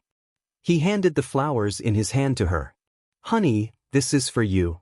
Su Qingsang looked at the large bouquet of roses, then at Hu Jinyao. She blinked. "What day is it today?" "Honey." Hu Jinyao smiled and walked forward, gently putting his arm around her shoulder. "It's not a special day. I just wanted to give you flowers." There seemed to be at least 99 roses in the large bouquet. In the middle was a heart shape made of pink roses. It was beautiful, very beautiful. "However, honey, I asked Yang Wenshang to make a reservation. Let's go out for dinner." Su Qingsang looked at Hu Jinyao, and in the end, she was half pulled and half hugged by him into his car. After getting into the car, Su Qingsang looked at the interior of the car and turned to Hu Jinyao. "Is this a new car?" At least she hadn't seen this car in the Hua family's garage. "I just bought it. Do you like it?" "Honey." "It's okay." She didn't have any special requirements for cars, and the car she was driving now was quite good. "It's for you." Such generosity made Su Qingsang lean back. "Hua Jinyao, what's wrong with you today?" "It's nothing. I just suddenly realized that I should treat you better, honey." Su Qingsang looked at him suspiciously. The first thought that came to her mind was, did he know that she was pregnant? But his reaction didn't seem like it. If Hu Jinyao knew, how could he be so calm? The car stopped in front of a very famous building. Before they entered the door, a waiter came over to show them the way. Su Qingsang and Hu Jinyao entered the building and went straight to the top floor. It was located in the center of Rong City. From this angle, they could see the nearby streets clearly. Among them were the places that Su Qingsang and Li Qianxue had been to when they came to Rong City. They walked to a seat by the window and Hu Jinyao very considerately pulled out a chair for Su Qingsang. "Honey, sit down." Su Qingsang became more and more suspicious of his attentive behavior. She watched as Hu Jinyao sat down opposite her and called for the waiter. "A bottle of wine." As soon as he said the word wine, Hu Jinyao remembered why he had been ignored by Su Qingsang for the whole night. He immediately changed his words. "You can't drink now."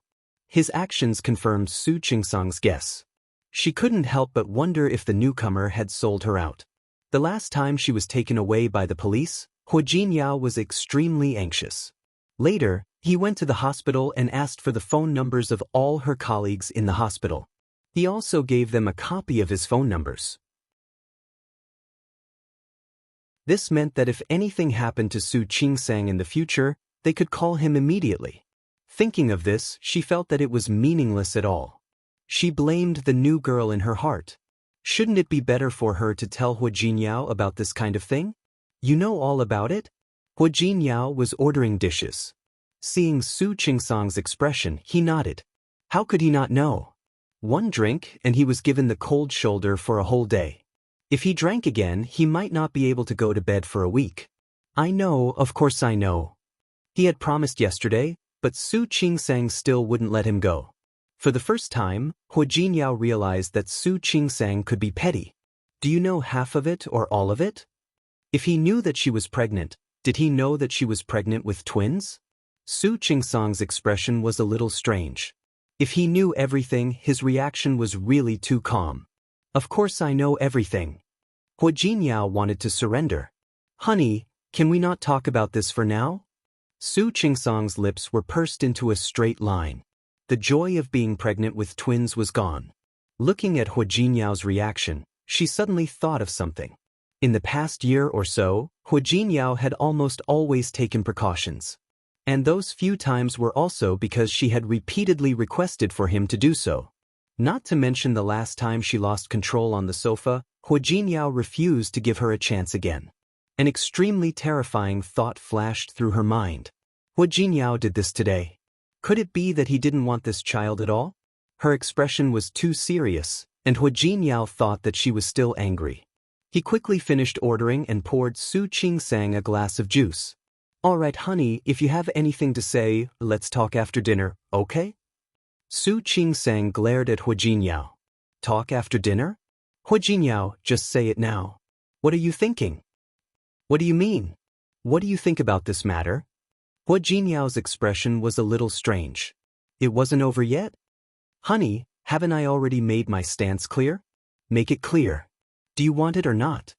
Want what? Don't want what? Hua Jinyao looked at Su Qingsang's serious face. Thinking of what she said yesterday about letting him sleep on the sofa, he quickly shook his head. No, of course not. He already knew his mistake. Of course, he couldn't accept such an inhumane punishment.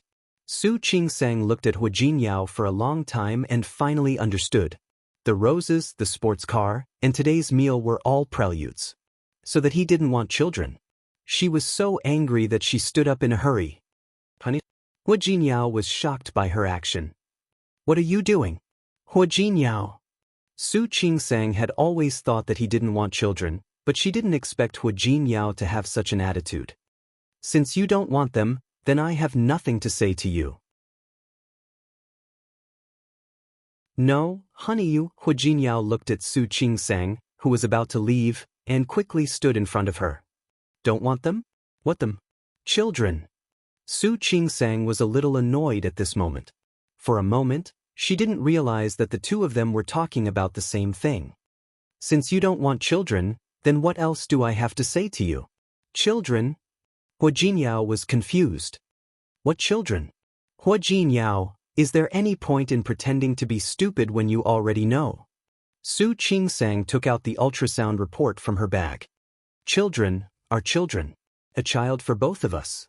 Didn't you say you didn't want them? Why are you still pretending? No, wait a minute. Hua Jinyao was stunned. He looked at the ultrasound report and blinked. 8 weeks pregnant? Hua Jinyao's eyes widened as he read the words over and over again. When he saw the cold expression on Su Qingsang's face, he almost jumped up. You're pregnant? Without waiting for Su Qingsang to speak, he took a step forward and put his hand on her shoulder.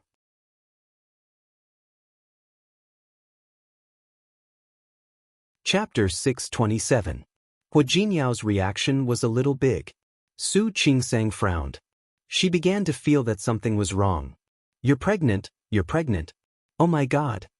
Hua Jinyao unconsciously tightened his grip. He looked at Su Qingsang with shock and disbelief in his eyes. Honey, you're pregnant? Qingsang, you're pregnant. 8 weeks, how long is 8 weeks? Did you just find out today?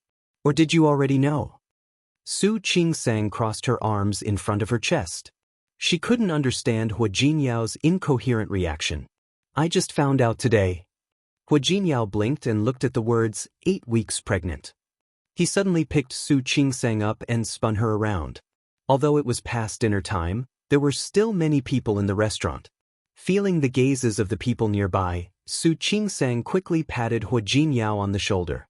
Hua Jinyao, put me down. Hua Jinyao hugged Su Qingsang tightly and shook his head. I won't let go. Honey, you're pregnant. You're actually pregnant. Hua Jinyao, be careful. Put me down, do you hear me? This low shout made Hua Jinyao react. He put Su Qingsang down very gently. After letting go, he took a big step back and looked Su Qingsang up and down with obvious surprise in his eyes. I'm sorry. I'm sorry. I'm so happy. As he spoke, he leaned over and kissed Su Qingsang on the lips. Su Qingsang looked at Hua Jinyao's actions and blinked. Hua Jinyao? Come. Sit down, honey. Hua Jinyao helped Su Qingsang sit down on the chair, as if he was treating a porcelain doll. Su Qingsang sat down and wanted to say something, but Hua Jinyao didn't give her a chance. Honey, you're pregnant? 2 months? Tell me, what should I pay attention to? Hua Jinyao. She didn't understand his reaction.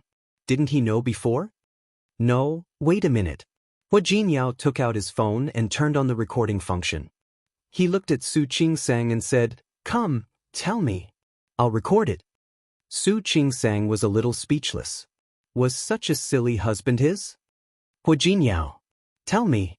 I'm listening. Su Qingsang turned off his phone and put it aside. She stared at Hua Jinyao's face with her clear eyes. You drove a sports car and gave me roses today. Isn't it because you know that I'm pregnant? I don't know. Hua Jinyao slapped his forehead. He seemed to realize that Su Qingsang had misunderstood him. Honey, how can you think of me like that? Can't I be nice to you for no reason? Unaccountably solicitous. She didn't say the second half of the sentence, but she believed that Hua Jinyao understood. Wife. Su Qingsang lowered her head. She had been too petty today. You said no just now. I said I don't want to sleep on the sofa. Hua Jinyao took her hand and said sincerely, Honey, I know I was wrong about getting drunk the day before yesterday. Can't you forgive me just this once? Su Qingsang nodded. She finally understood that she had made a mistake. Of course, Hua Jinyao wasn't much better. So today, you brought me a sports car, roses, and a candlelight dinner just to apologize for getting drunk? Honey, don't make it sound so bad. Didn't I already apologize yesterday? Can't you just let me treat you well? His eyes were quite sincere.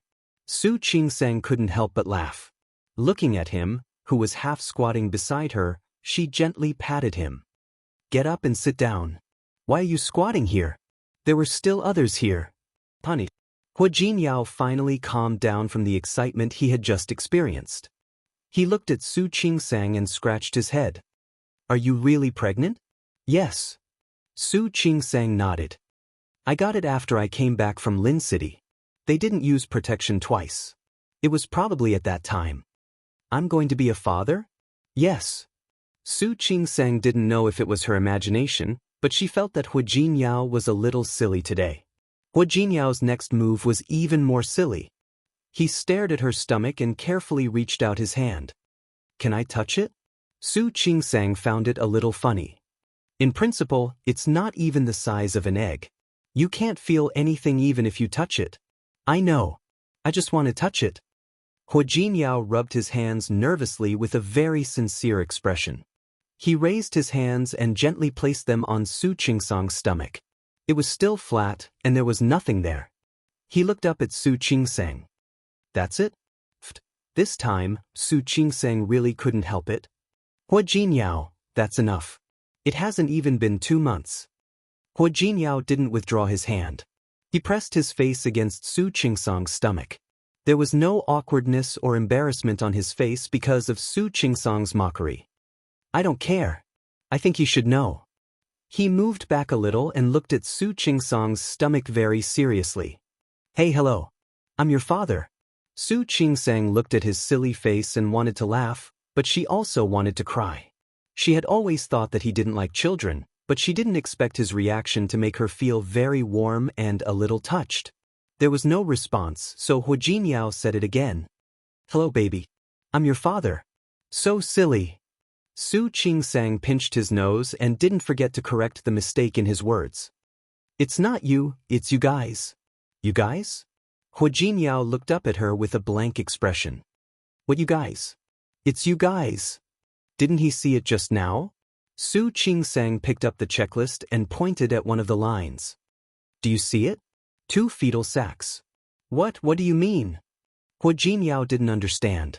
Su Qingsang was now very sure that Hua Jinyao was dumbfounded by the surprise of becoming a father. His IQ was completely off the charts. Dear Mr. Hua, it's not you, it's you guys. That means here, it's not 1, it's 2. 2. Hua Jinyao was like a repeater. Wife. Hua Jinyao. Su Qingsang looked at his dumbfounded expression and wondered if she should take a picture of him like this. And then take it out to laugh at him a few years later? Don't you understand? Twins. 2. Twins? Hua Jinyao's mouth was wide open. He had only seen 8 weeks of pregnancy just now, so he hadn't had time to digest Su Qingsang's words. He looked at Su Qingsang, then at the checklist, and then at Su Qingsang's stomach. He suddenly took a big step back. You mean wife, you mean... He pointed at Su Qingsang's stomach as if he had seen something strange. So silly. Su Qingsang looked at Hua Jinyao's silly expression, lowered her head, and touched her stomach. Babies, you're so pitiful. Your father has already become silly. Hua Jinyao had lived for more than 30 years, and he had never lost control like this. He was completely incoherent at this point. He raised his hands with a very complicated expression. He muttered, "Oh my God, oh my God." He paced back and forth on the spot. That movement was so big that it had already attracted the attention of the other people in the restaurant. Su Qingsang was extremely embarrassed by his actions. She got up, grabbed his hand, dragged him to sit down beside her, and held his body down. "Hua Jinyao, that's enough. Calm down." "How can I calm down?" Hua Jinyao felt his heart beating fast. "Twins? Wife, you have twins here? Oh my God. I'm actually going to have 2 children. Oh my God." He couldn't calm down at all. He stood up. Su Qingsang pressed his body back down, and he stood up again. He suddenly picked up the phone on the table. Before Su Qingsang could stop him, his phone had already been unplugged. "Uncle Cheng? Let Grandpa answer the phone. Grandpa is upstairs?" "It's me. Qingsang is pregnant. You're going to be a grandmother.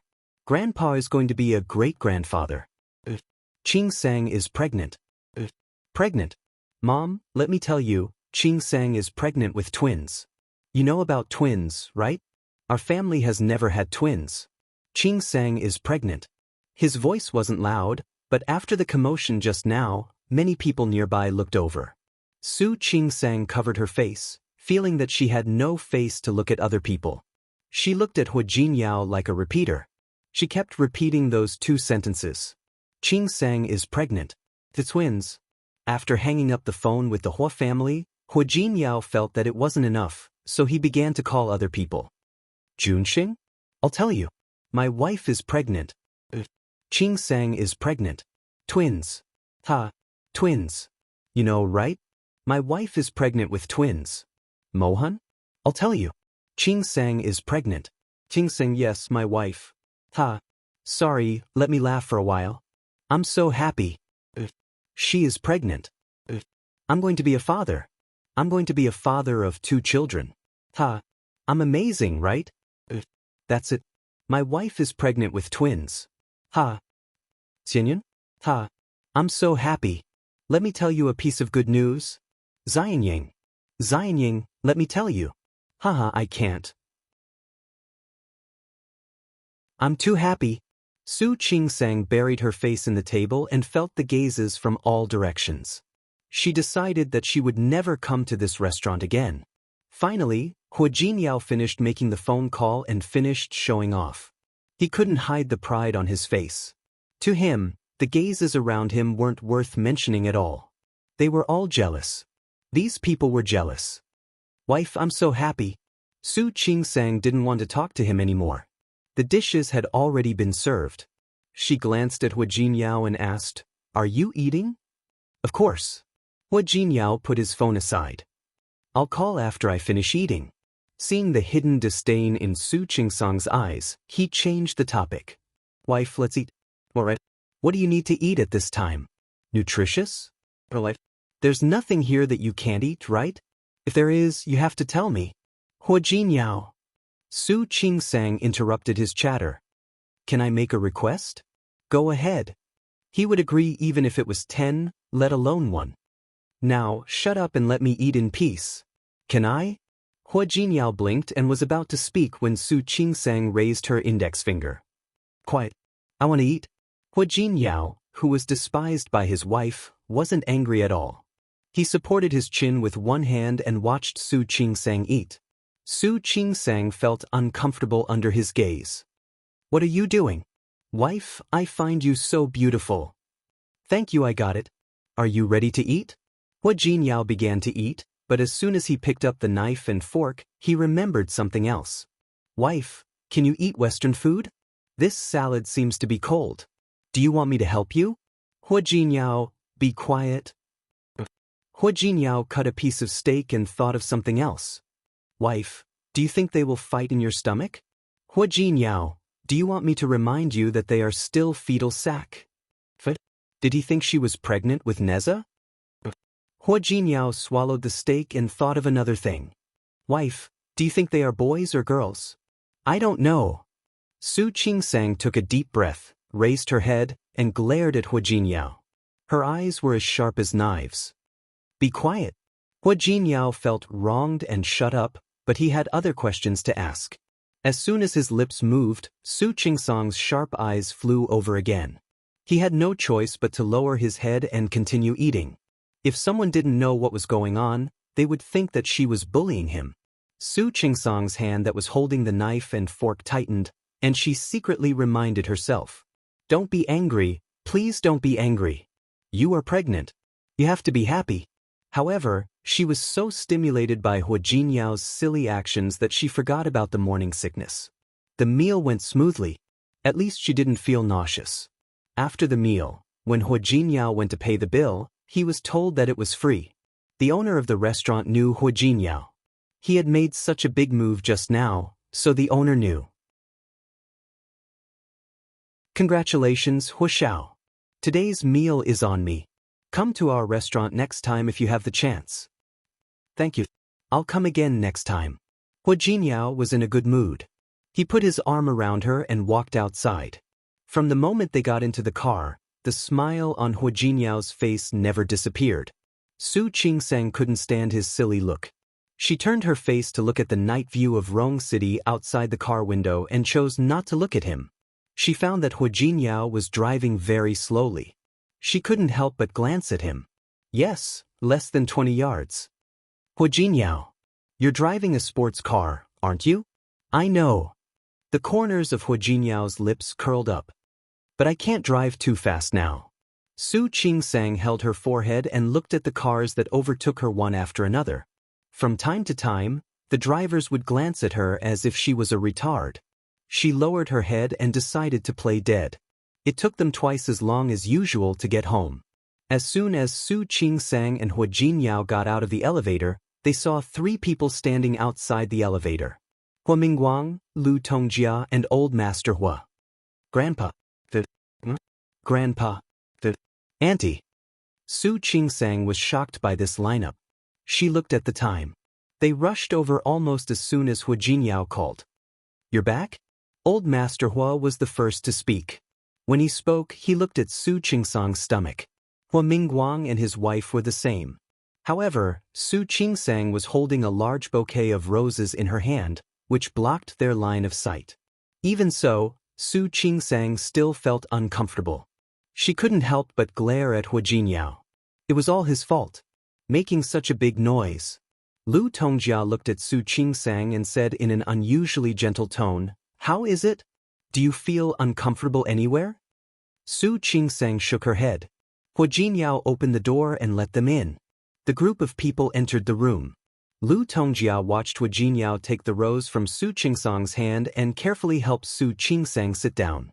Su Qingsang felt that it was an exaggeration and a little awkward. She was not used to Hua Jinyao's action when all the elders were present. However, Hua Jinyao didn't think so, and neither did Lu Tongjia. How can we go out to eat? Isn't that unhygienic? Is Auntie Yu's cooking not good? How about I ask Aunt Zhou to come over and make soup for you every day? No, Hua Mingguang objected. Aunt Zhou's cooking is good, but she doesn't have a dietitian license. If you want me to, hire a nutritionist. He hired another chef. Come with it every day. That's good. Old Master Hua agreed. Hire a nutritionist and a chef. Oh right, assign a driver to Qingsang as well. Qingsang, you don't have to drive to work anymore. Why would I still need to work? Lu Tongjia looked at Su Qingsang's belly. They have a lot of things to do in the hospital. In my opinion, don't go to work. Just stay at home. Yes. Hua Mingguang nodded. That was a good idea. I think you should rest at home and move back. It'll be convenient for your mother to take care of you. Hua Jinyao listened to the elder's suggestions and felt that it was a good idea. I don't have any experience taking care of pregnant women. That's good. That's right. Then it's decided. The 3 elders spoke one after another. However, Hua Jinyao seemed to agree with them. The corners of Su Qingsang's mouth twitched. While they were discussing enthusiastically, she spoke in a somewhat disappointing manner. I'm sorry. I don't plan on not going to work. You can still stay at home. Lu Tongjia was halfway through her sentence when she suddenly turned to look at Su Qingsang. What did you say? I said, I don't plan on not going to work. Su Qingsang was very persistent on this matter. I'm in good health. There's nothing wrong with me. Besides, I'm a doctor. I know how to take care of myself. Also, if I don't go to work and stay at home every day, it might not be a good thing for the child's development. The three elders and Hua Jinyao were silent. They looked at each other and finally looked at Su Qingsang. Hua Jinyao's brows were tightly knitted. Qingsang, this isn't an ordinary pregnancy. You're pregnant with twins. I know. Our hospital has even delivered quintuplets before. Su Qingsang said, that pregnant woman didn't rest all the time. Of course, later on, because the belly was too big and there were too many fetuses, she had to be hospitalized. There was silence. Old Master Hua looked at Su Qingsang with a hint of disapproval in his eyes. Qingsang, I think Jinyao makes sense. I think what Jinyao said makes sense. This isn't an ordinary pregnancy. You're pregnant with twins. It's different. There's nothing different. It was just one more in her belly. To her, there was no difference. Grandpa, don't worry. I'm in good health. Besides, I'm an obstetrician and gynecologist myself. I'll take good care of myself. Don't worry. Su Qingsang was a very assertive person. Since she had already made up her mind, no one could persuade her. The elders looked at each other. They probably didn't expect Su Qingsang to be so determined. In the end, everyone looked at Hua Jinyao. Dad, Grandpa. It's getting late now. Why don't you go back and rest first? Why don't we talk tomorrow? Hua Jinyao wanted to persuade Su Qingsang after they grew up. However, Old Master Hua was hesitant. In his opinion, Su Qingsang naturally lived back in the old mansion.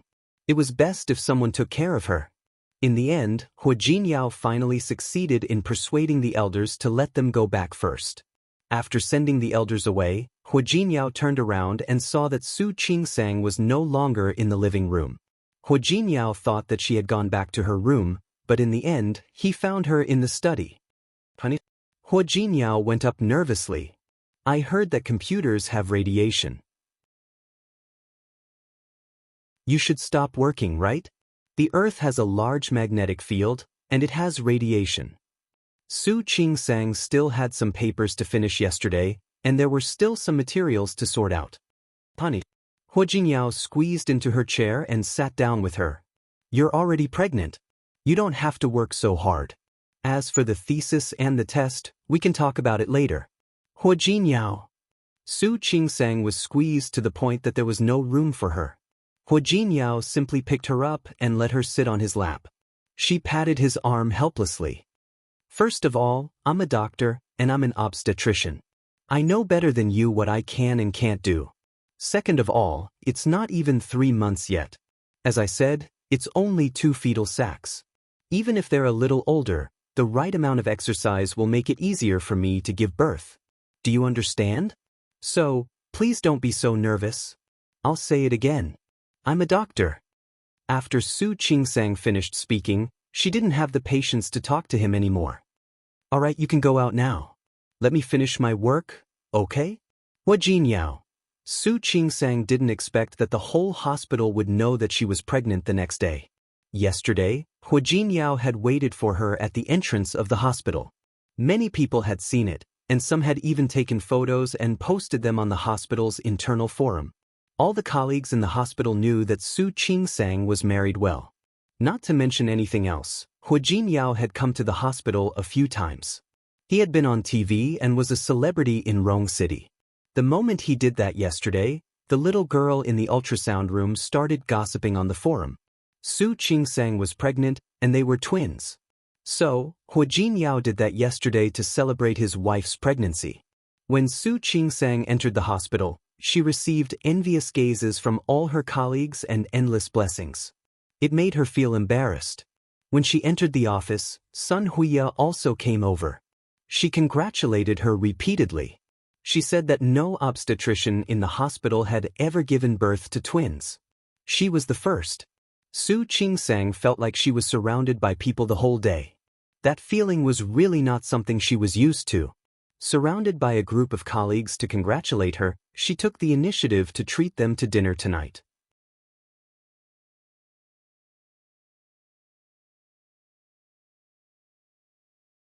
Chapter 628.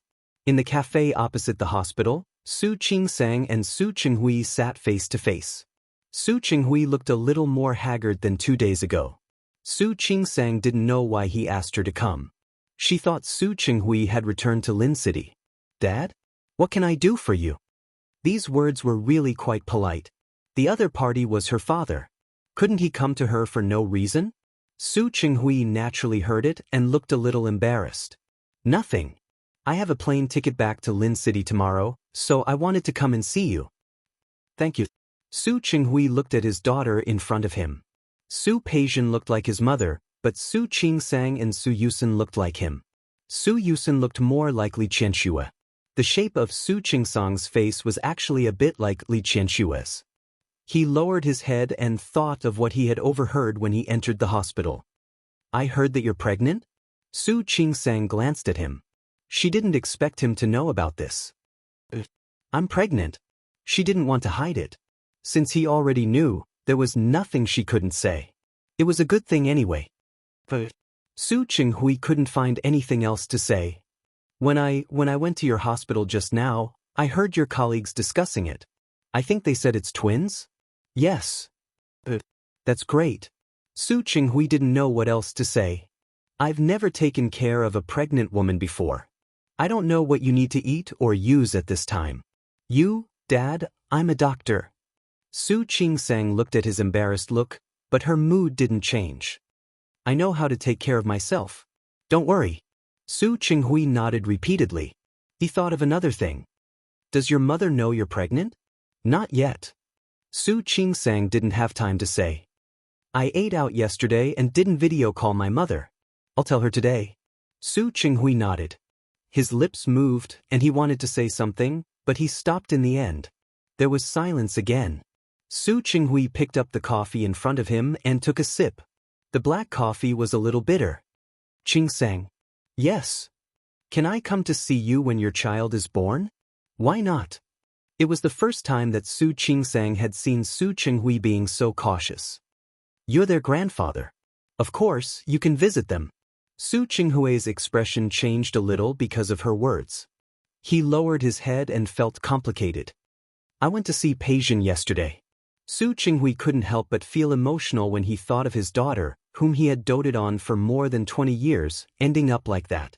"She didn't want to see me. She didn't want to see me. I had to think of a way to see her." Su Qinghui didn't need Su Qingsang's response. He just wanted to talk to someone. Since when did he not even have someone to talk to by his side? "I don't know when it started, but I've been thinking about it. Did I do something wrong?" This kind of thinking finally reached its peak after the two of you changed back. "I know it's my fault, irreparable. But I didn't know it would bring about such serious consequences." Su Qingsang didn't comment. They were all adults, and it wasn't something that could be explained away by being impulsive. Everyone had to pay the price for their actions. No matter who it was. "She looks good." Saying good was just a comforting word. How good could she be in such a place? "Qingsang, I've already persuaded her. I want her to serve her sentence well, try to get her sentence reduced, and then come out as soon as possible." Su Qingsang didn't respond. Hopefully. She had never regarded Su Peijian as an enemy. She hadn't in the past, and she wouldn't in the future. As long as she didn't provoke her, even if she wasn't very willing to get along with her like a normal sister, she was willing to live in peace with her. After Su Qinghui finished speaking, he didn't get a response from Su Qingsang. He was a little disappointed. He looked up at Su Qingsang with a somewhat uneasy expression. "Qingsang? Do you still hate me?" "No." Su Qingsang had never hated Su Qinghui. "Dad, you're thinking too much. I was wrong for so many things in the past. It's only right for you to hate me." Su Qingsang was silent. She couldn't respond to this. "Dad, I don't hate you." There was a bit of resentment, a bit of blame, but not hatred. Su Qinghui looked up at her. Her eyes were clear and innocent. He believed that she really didn't hate him. Unfortunately, just because she didn't hate him didn't mean that others didn't hate him. For example, Li Qianxue. "But your mother hates me very much." Su Qingsang couldn't respond to this. Li Qianxue hated him as much as she loved him in the past. It was normal for her to hate him. Su Qinghui also seemed to realize that it wasn't appropriate to say this to his daughter. Do you have time tonight? Let's have dinner together? Call Hu Jinyao too? I promised to treat my colleagues to dinner tonight.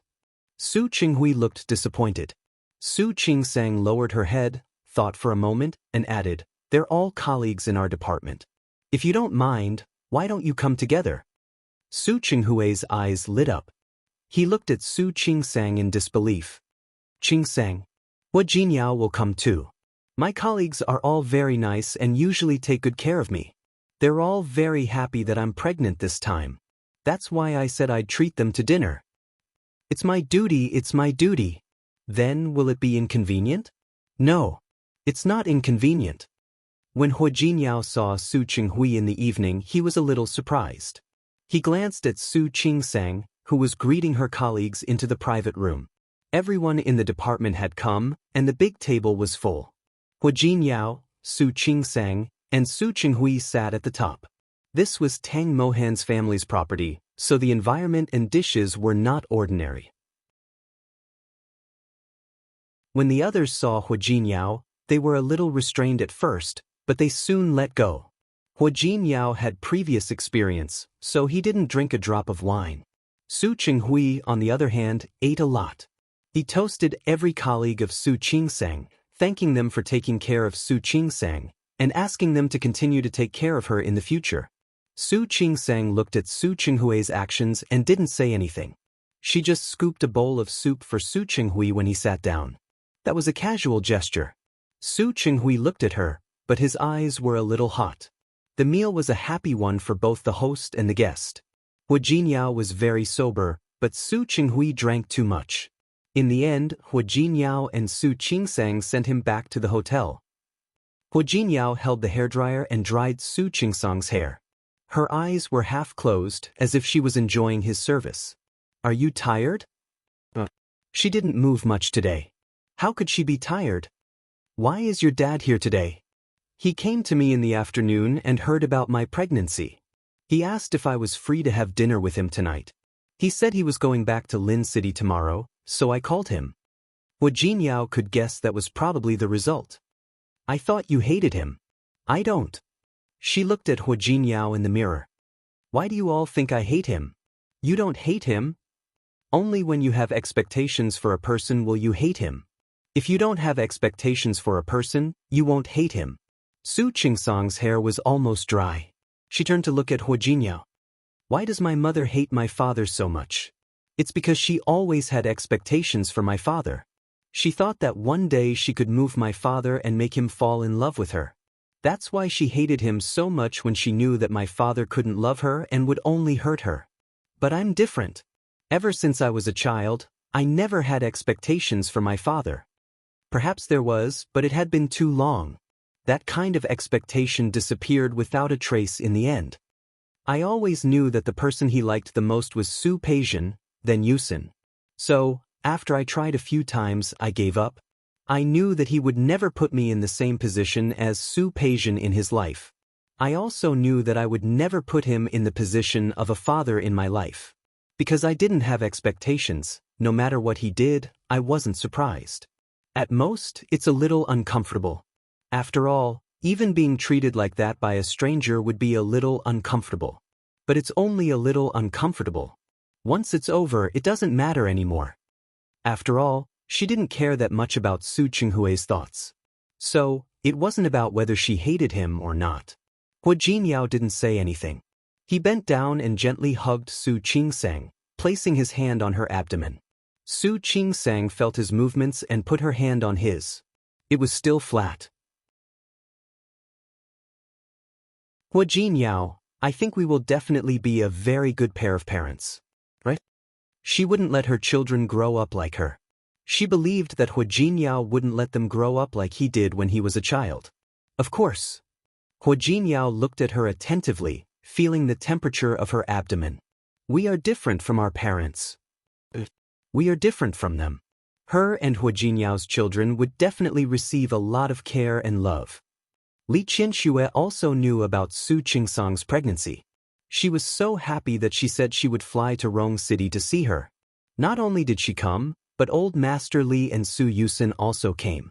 If it weren't for the fact that they still had things to do in Lin City, they would probably still want to live in Rong City until Su Qingsang gave birth. It wasn't easy to convince Li Qianxue to not worry so much.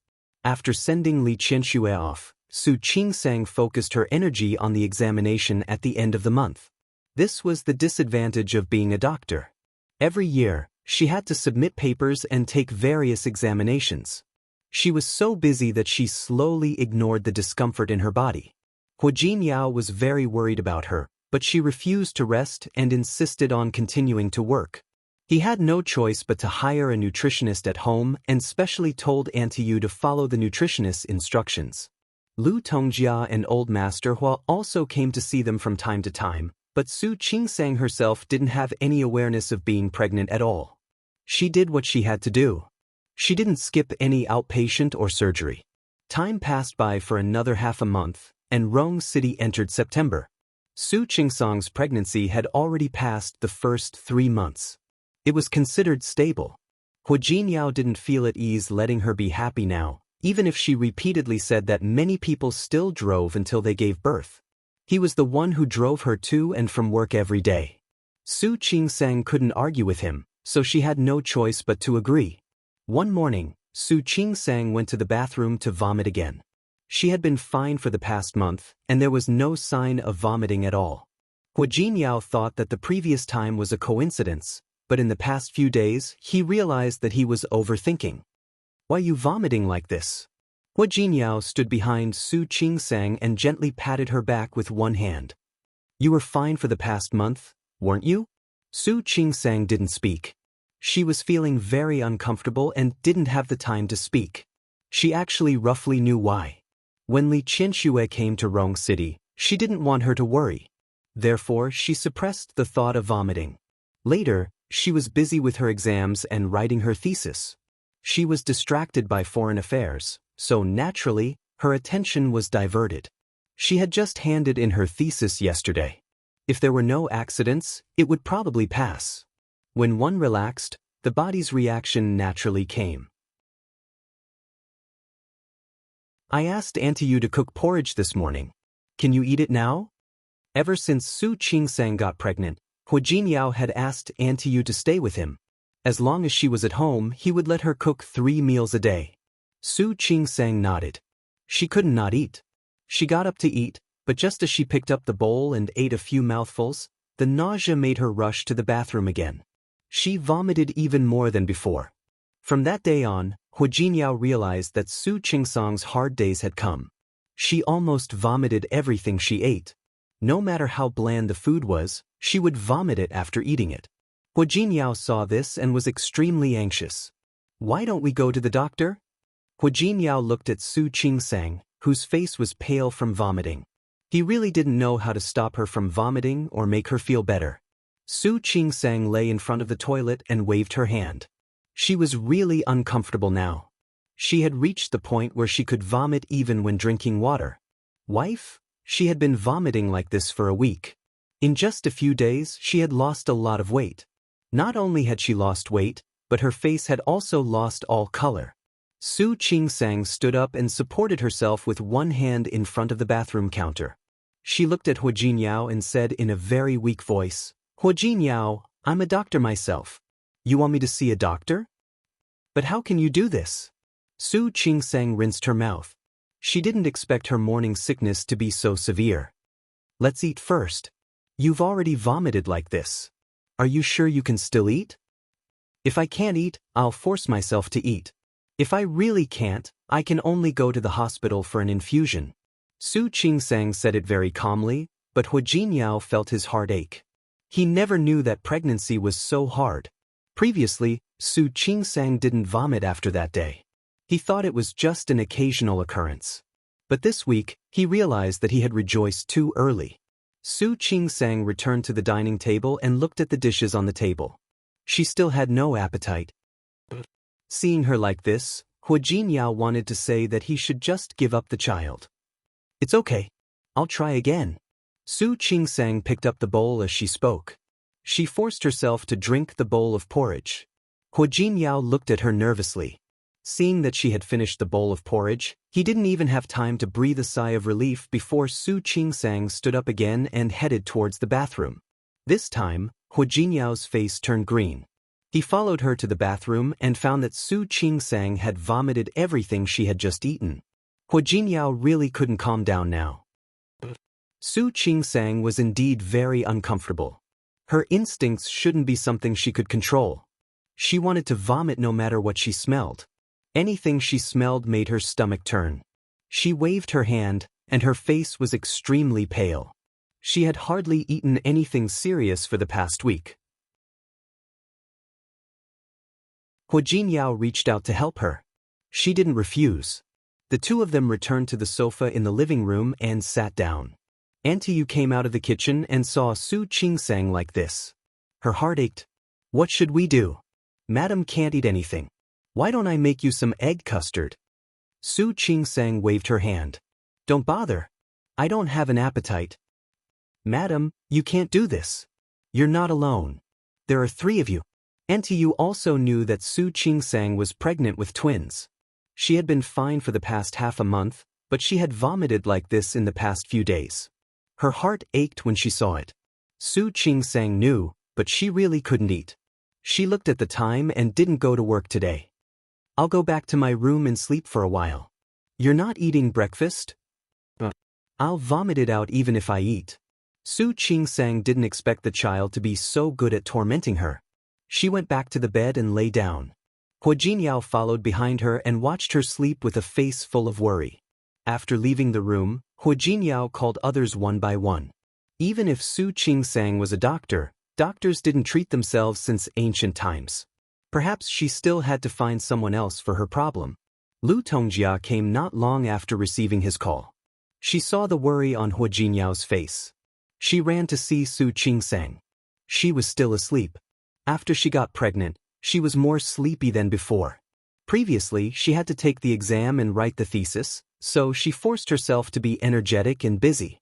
Now that she was done, she also relaxed. You haven't eaten properly for a week, and you're only telling me now? Qingsang didn't let me say it. Huo Jinyao was also very helpless. She said she's a doctor. She understands everything. She understands everything. Why doesn't she eat? Lu Tongjia was furious. She couldn't help but raise her hand and pat Huo Jinyao on the shoulder. How did you take care of her? Mom. Huo Jinyao wanted to beg for mercy. When the mother and son talked about Su Qingsang, their tones were equally worried. Unknowingly, there was a little more intimacy. However, Lu Tongjia wasn't a doctor. She came to keep an eye on Su Qingsang and let her eat properly. However, Su Qingsang was destined to let her down. She woke up at noon and sat at the dining table. In front of her stood Huo Jinyao, Ms. Yu, and Lu Tongjia. Su Qingsang, who was being stared at by them, felt great pressure. Looking at the light dishes on the table that Lu Tongjia had personally ordered, she forced herself to eat some. She ate half a bowl of rice and drank a bowl of soup. Huo Jinyao breathed a sigh of relief. It was indeed beneficial to have Lu Tongjia come over. However, his relief only lasted for less than a minute. The moment Su Qingsang put down the bowl, she rushed to the bathroom again. This time, she almost spat out the yellow bile.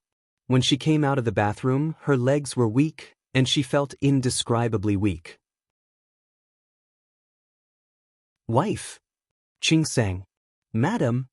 Su Qingsang looked at the concerned faces of the people in front of her and smiled bitterly. I'm sorry. I really tried my best. If she couldn't eat, she couldn't eat. If she wanted to vomit, she wanted to vomit. This was really out of her control. Lu Tongjia and Huo Jinyao looked at each other. What should we do? Lu Tongjia was also helpless. Do we really have to go to the hospital for an infusion? You're a doctor yourself.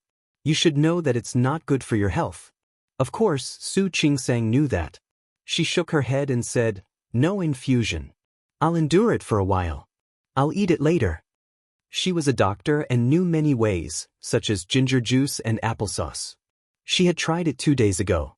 At that time, she could suppress it, but when it was time to eat, she still vomited whatever she ate. In the end, Su Qingsang drank some soup. Because she didn't eat much, she finally didn't vomit anymore. However, she refused to eat again. Hua Jinyao looked anxious. In the evening, Lu Tongjia asked Ms. Yu to make more dishes. With so many dishes, she had to find one that Su Qingsang could eat without vomiting, right? It was still useless. Hua Jinyao felt that his hair was about to fall out. At night, Su Qingsang had already fallen asleep. However, he couldn't sleep. Looking at Su Qingsang's pale face, he came out of the room and went to the living room. Lu Tongjia didn't sleep either. She couldn't sleep either.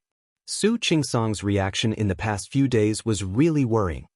You've only just arrived, and you already have such a big reaction. You have 2 more in your stomach. What will happen if this continues? No matter how much Lu Tongjia didn't like Su Qingsang before, she began to accept her after hearing what her son said. Not to mention that Su Qingsang was pregnant now. Twins.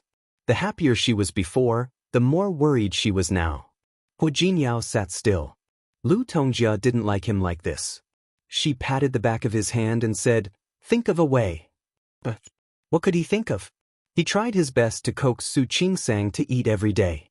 But could she blame him for not being able to eat? You're really useless. Lu Tongjia was so angry that she couldn't help but despise her son. I'm useless, but you are. Think of a way. But Lu Tongjia cleared her throat and said, "What can I think of? When I gave birth to you, you were much more obedient in my stomach." Hua Jinyao rarely heard Lu Tongjia talk about the past. In fact, Lu Tongjia rarely talked about the past. Now that she talked about it, there was no pain on her face. Instead, there was a hint of nostalgia. When you were in my stomach, you didn't mess with me. You were all very obedient. Especially Wu Shuang. From beginning to end, she didn't react at all. After she was born, she was also very obedient and sensible. It was the first time in more than 10 years that Hua Jinyao talked about his brother and sister to Lu Tongjia. Hua Jinyao didn't interrupt her. He listened to her talk about some of the fun things that happened when she was pregnant. Lu Tongjia talked about Hua Jinkai and Hua Wushuang. What about me? Mom, what were you like when you were pregnant with me? Lu Tongjia smiled. Her eyes were calm, and she didn't look angry in the past. In the beginning, I felt a little nauseous. Then I got better. At that time, my appetite was also strange. I didn't like food in the past, but at that time, I liked it very much. For example, fish and prawns. I used to like them, but at that time, I didn't like them anymore. At that time, Aunt Zhou found it difficult to cook. She didn't know what I wanted to eat. After all, I changed my mind every day. Hearing her words, Hua Jinyao suddenly stood up. Mom, I know what to do. Huh? Did she say anything just now? Lu Tongjia looked confused. Hua Jinyao glanced at her, grabbed the car keys, and went out.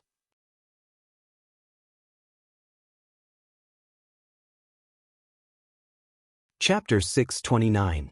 When Su Qingsang got up in the morning, she vomited for a long time as usual. Wife. Hua Jinyao didn't go to work for a few days. Every day he would ask Yang Wenchang to bring work to his house. As soon as Su Qingsang arrived, he got up. How are you? Su Qingsang waved her hand, got up, washed up, and tidied herself up. She was in good spirits this morning. Are you hungry? You haven't eaten well these past few days. Let's go have breakfast, shall we? Su Qingsang didn't even want to hear the word eat, because she really had no desire to eat at all. Honey, maybe you'll like the breakfast today. Let's go. Su Qingsang glanced at him suspiciously. After washing up, she followed him out of the room. There were a few small plates on the dining table and a pot of porridge next to them. A bowl of porridge was placed in front of her. Hua Jinyao gestured for her to sit down. She looked at the breakfast and then at Hua Jinyao. Come, try it. She sat down and picked up her chopsticks. It was a very light bowl of vegetable and shredded pork porridge. The vegetables were finely chopped, the chicken shreds were shredded, and the porridge was cooked until it was soft and smelled very fragrant. She took a sip and surprisingly didn't feel nauseous. That familiar smell gave her a faint guess. Until the bowl of porridge was empty. He didn't feel like vomiting, nor did he feel nauseous. She filled another bowl for herself. Together with the side dishes on the table, there were pickled vegetables and pickled radishes. There are turnips. She ate 2 bowls of porridge in a row and didn't feel nauseous. When she finished the second bowl, her eyes felt a little warm and sour. She blinked her eyes and suppressed the urge to cry. How is it? Hua Jinyao looked at her nervously. Is it delicious? It was delicious and very appetizing. She really didn't feel like vomiting anymore. Do you want another bowl? You haven't eaten well these past few days. Su Qingsang didn't object. She ate half a bowl of porridge with the side dishes. Half an hour after the meal, she didn't feel like vomiting again. Hua Jinyao let out a long sigh of relief. However, he was still a little worried. Are you going to throw up now? Su Qingsang nodded heavily. She looked up at Hua Jinyao and asked, Where is she? He went to buy groceries. Hua Jinyao knew what she was asking, so he said softly, She said she would cook some local dishes for you. Su Qingsang's eyes began to water again. Hua Jinyao sat down next to her, took her hand, and wrapped it in his palm. Don't cry. Not good for children. Didn't you say so? Do you need to do prenatal education? Su Qingsang was pregnant, and Hua Jinyao always asked her what to pay attention to. He had too many questions.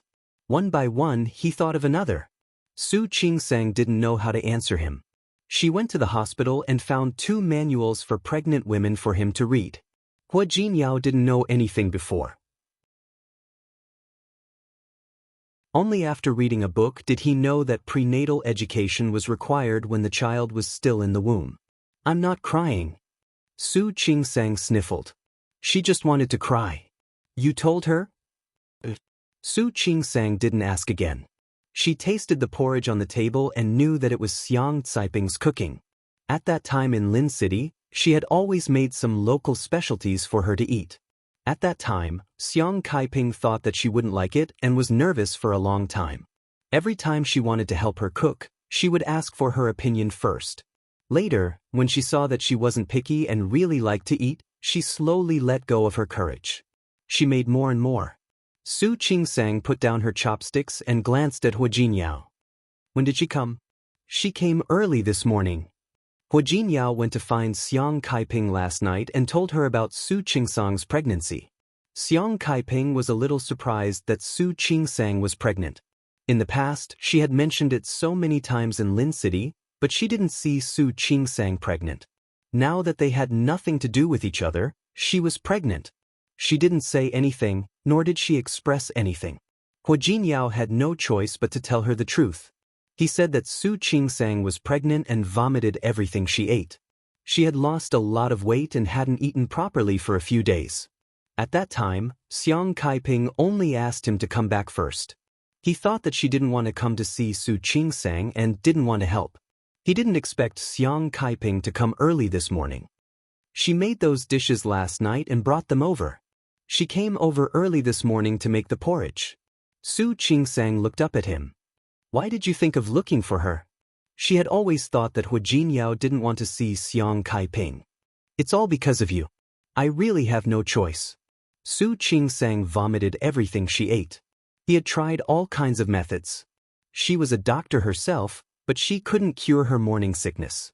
When Lu Tongjia mentioned it yesterday, he remembered that when they were in Lin City, Su Qingsang liked to eat Xiang Caiping's dishes very much. She especially liked some of the pickled dishes that Xiang Caiping made. Yesterday, when Lu Tongjia was talking about it, he thought that Su Qingsang was from Lin City. Maybe she wanted to eat the specialties of Lin City? Su Qingsang looked at the back of his wheat-colored hand. The joints were distinct, slender, and strong. Did I make things difficult for you? He also made things difficult for the auntie. It's not difficult. Hua Jinyao lifted her hand and kissed her fingertips. As long as it can make you eat, anything is fine. He was serious when he said that. Her reaction in the past week had really scared Hua Jinyao. He almost didn't dare to think about what he would do if she continued like this throughout the pregnancy. Su Qingsang smiled and put her face close to Hua Jinyao's shoulder. Hua Jinyao, thank you. Silly. Why are you thanking me? Hua Jinyao's hand touched her abdomen. It had been 3 months. Maybe because they were twins, he could already feel a slight bulge. When Xiang Kaiping entered the door, she was carrying a large bag of ingredients in her hand. Su Qingsang stood up and looked at her with a complicated expression. Auntie? Yes. Xiang Kaiping responded softly. Auntie, you took the ingredients from her hand. I'll go wash the vegetables first. Xiang Kaiping didn't object. She stood there and looked at Su Qingsang. Because of her pregnancy, her face was a little pale. She hadn't eaten well for a while, and she looked a lot thinner. How are you? Can your body take it? Su Qingsang nodded. She had a good foundation, so naturally, there was nothing she couldn't take. Have you had breakfast? Xiang Kaiping looked in the direction of the dining room as she spoke. Hua Jinyao answered for her, Yes, I ate 2 bowls of porridge. Xiang Kaiping nodded, obviously relieved. It's good that you can eat it. I'll make sour bamboo shoots for you today. And sour beans. How about that? Xiang Kaiping listed a few more dishes, all of which were local dishes in Lin City. In the past, when she was with Su Qingsang, she often cooked for her. It wasn't that Su Qingsang hadn't thought about eating sour food recently, but every time she ate it, she still felt nauseous and vomited. However, after hearing Xiang Caiping's list of dishes, she didn't feel nauseous at all. Instead, she had quite an appetite. Then you rest first. Xiang Kaiping went to the kitchen, and Su Qingsang wanted to follow her to help. But Xiang Kaiping stopped her. The kitchen is very smoky and greasy. It's better if you don't go. Have a good rest. Eat more at noon to nourish your body. Look at you, you've lost weight. Su Qingsang felt a little sore at the tip of her nose. She nodded heavily and said, Okay.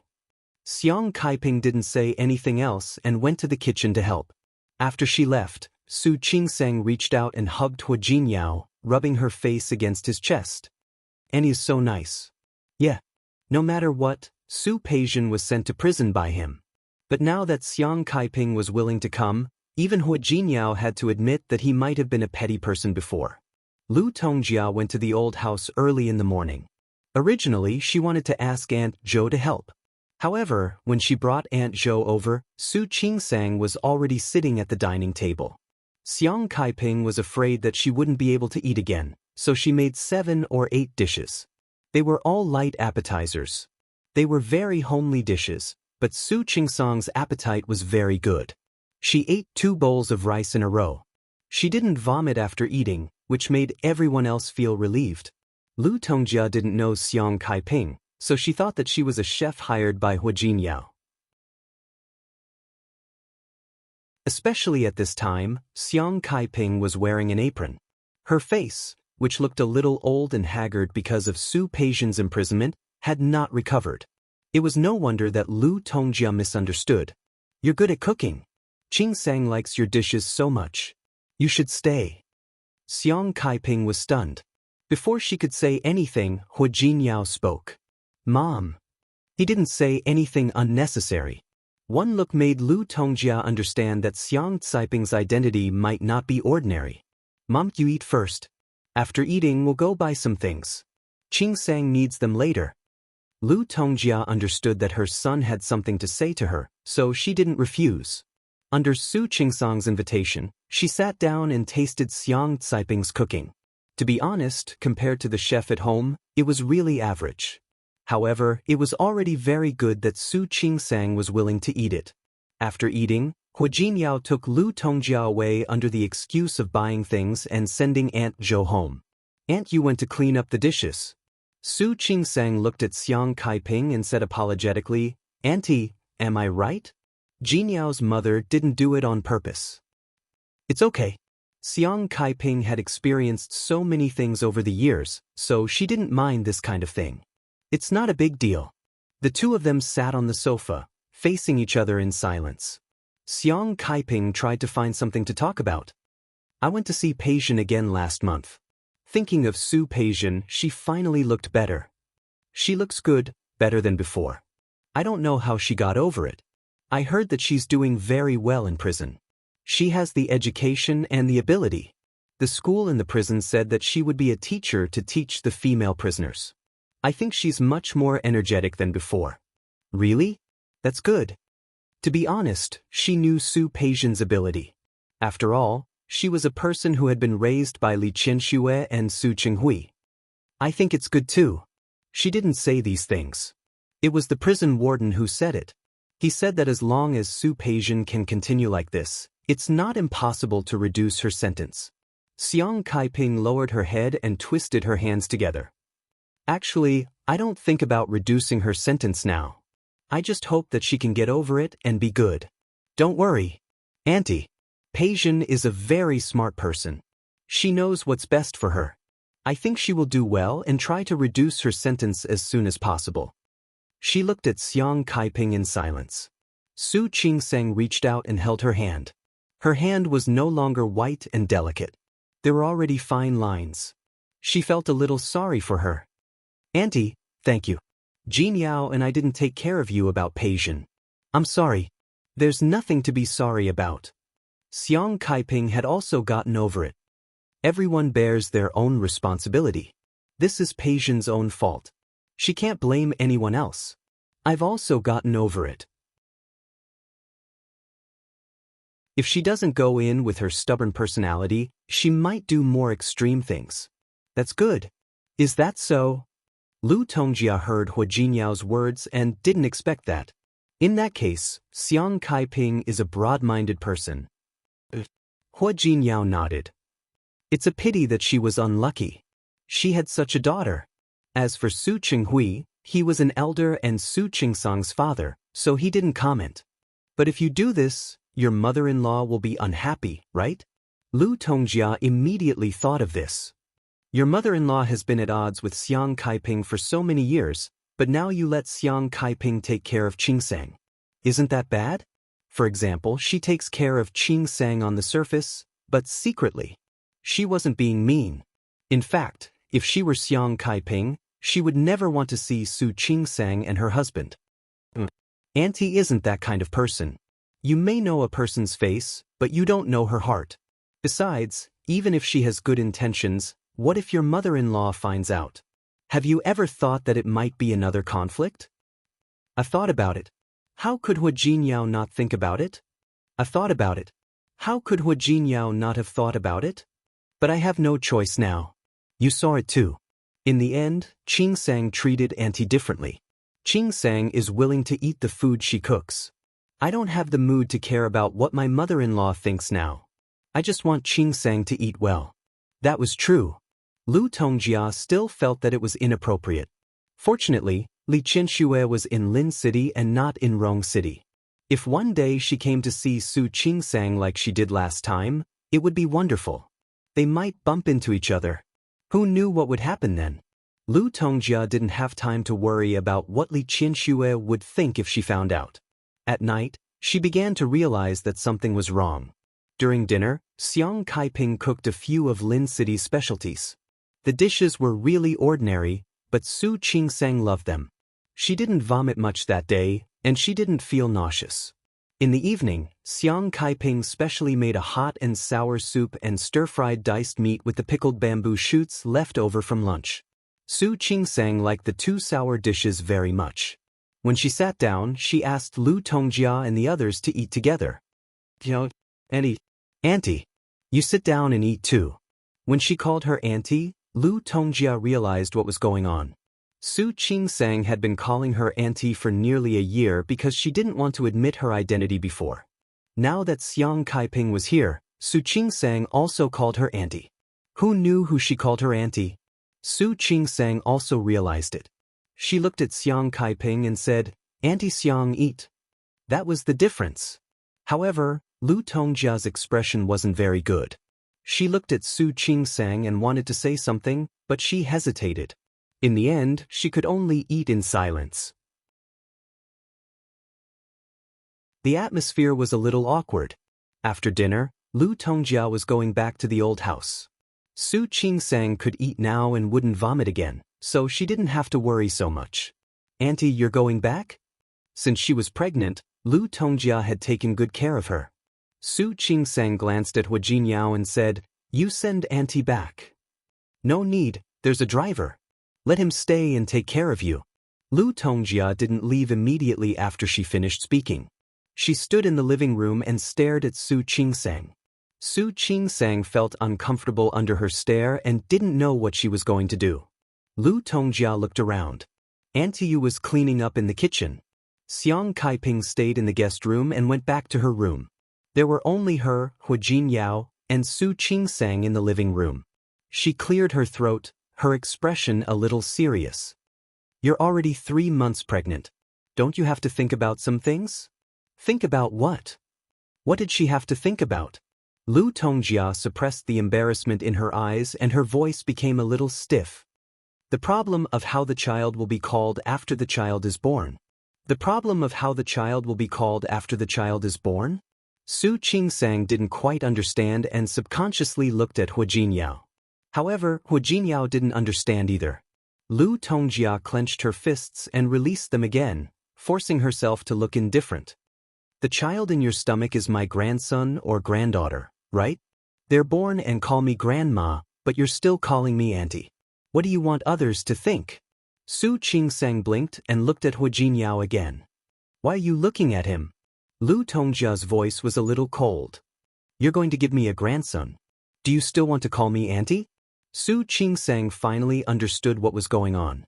Her lips moved with a trace of uncertainty. But, didn't you tell me not to call you mom? Then why did I ask you to divorce Hu Jinyao? Why didn't you say so? Even Lu Tongjia felt embarrassed after saying that. She glared at Su Qingsang and said, "Stupid. I don't know what Hu Jinyao likes about you." Such a stupid brain was really infuriating. Lu Tongjia turned around angrily and walked away. The expression on her face was not very good. Su Qingsang's expression was a little strange. Her lips moved, and when Lu Tongjia stepped out of the door, she took 2 steps forward. Take care. Lu Tongjia had 1 foot out of the door. She suddenly heard the word, "Mom," and almost tripped over the doorsill. She turned around and glared at Su Qingsang. Su Qingsang called her mom the first time, but she was much more comfortable the second time. It's getting late. Mom, go home and rest early. Don't worry about me. I don't need you to worry about me. You should take care of yourself. After saying that, Lu Tongjia felt that her tone was too harsh. Without looking at Su Qingsang, she said, "Don't always point to others about what you want to eat. Call me and I'll ask someone to make it for you." "Thank you, Mom. I got it." Su Qingsang touched her nose and said, "Don't worry. If I want to eat something, I'll tell Jinyao." Lu Tongjia looked at her with a look of disgust. Stupid. Jinyao was Jinyao and she was herself. How could they be the same? She was really stupid. How could she have such a stupid daughter-in-law? Lu Tongjia left with a look of disgust on her face. After entering the elevator, she thought of Su Qingsang calling her mom and couldn't help but smile. She was smart enough to see the light. She wasn't completely stupid. With a good lesson, she could still be the mistress of the Hua family in the future. Su Qingsang didn't care about the expression on Lu Tongjia's face. After the door closed, she glanced at Hu Jinyao. Her clear eyes had an inexplicable urge to laugh. Is your mom saying that she doesn't like it? She said she didn't like it, but she actually accepted it in her heart, right? Hu Jinyao had been watching silently for a long time. Now he burst into laughter. He put his arm around Su Qingsang's waist and leaned over to kiss her on the lips. "Honey, you're amazing." "Of course." Su Qingsang nodded and looked calm. "I'm definitely amazing. If I wasn't, how could I have twins?" "Honey, I think I need to correct you about this." "What?" "You're pregnant with twins. I'm the amazing one." Hu Jinyao looked serious. "After all, if it weren't for my amazing seed, how could you have twins?" Su Qingsang punched him on the chest. "Hu Jinyao, that's enough. Prenatal education. Don't worry. They don't have ears yet. They can't hear it." Su Qingsang couldn't stand it anymore. "They can't hear it, but I can." She turned to leave. Hu Jinyao hurriedly pulled her back. "Are you angry? I'll go see Auntie." The guest room was just cleaned in the afternoon. He didn't know if Xiang Kaiping was used to it. Hu Jinyao looked at her back and thought of what Lu Tongjia said today. Xiang Kaiping came to take care of Su Qingsang with good intentions, But if Li Qianxue found out, it would really cause a storm. No matter what, right now, all his focus was on Su Qingsang. He only hoped that she could be well. Xiang Kaiping officially lived in Hua Jinyao and Su Qingsang's house. Her cooking skills weren't very good, but she put in a lot of effort. Every day, she thought of ways to make delicious food for Su Qingsang. In addition to all kinds of Lin City dishes, she also improved the local dishes of Rong City. In addition to the 3 meals, she and Auntie Yu also studied some snacks. There were all kinds of flavors and ingredients. After asking the dietitian if they were edible, they tasted them and gave them to Su Qingsang. Su Qingsang went back to work after her infertility. Xiang Kaiping was afraid that she would be hungry. He had made a lot of snacks for her to take with her. It was also strange. Su Qingsang couldn't get used to eating outside at all, but she was quite comfortable eating the food and snacks Xiang Kaiping made. After a week, Su Qingsang's qi and blood finally improved a little under Xiang Caiping's care. Her face had more color, and she had gained a little weight. Su Qingsang video called Li Qianxue every day. Under Hua Jinyao's instructions, she didn't mention a word about Xiang Kaiping. She also knew that this was not a long-term solution, but Li Qianxue's dislike for Xiang Kaiping came from the bottom of her heart. She didn't want Li Qianxue to be unhappy, nor did she want Xiang Kaiping to feel uncomfortable. Fortunately, Xiang Kaiping seemed to have a tacit understanding with Su Qingsang every day. When Su Qingsang video called Li Qianxue, she would go back to her room and stay there.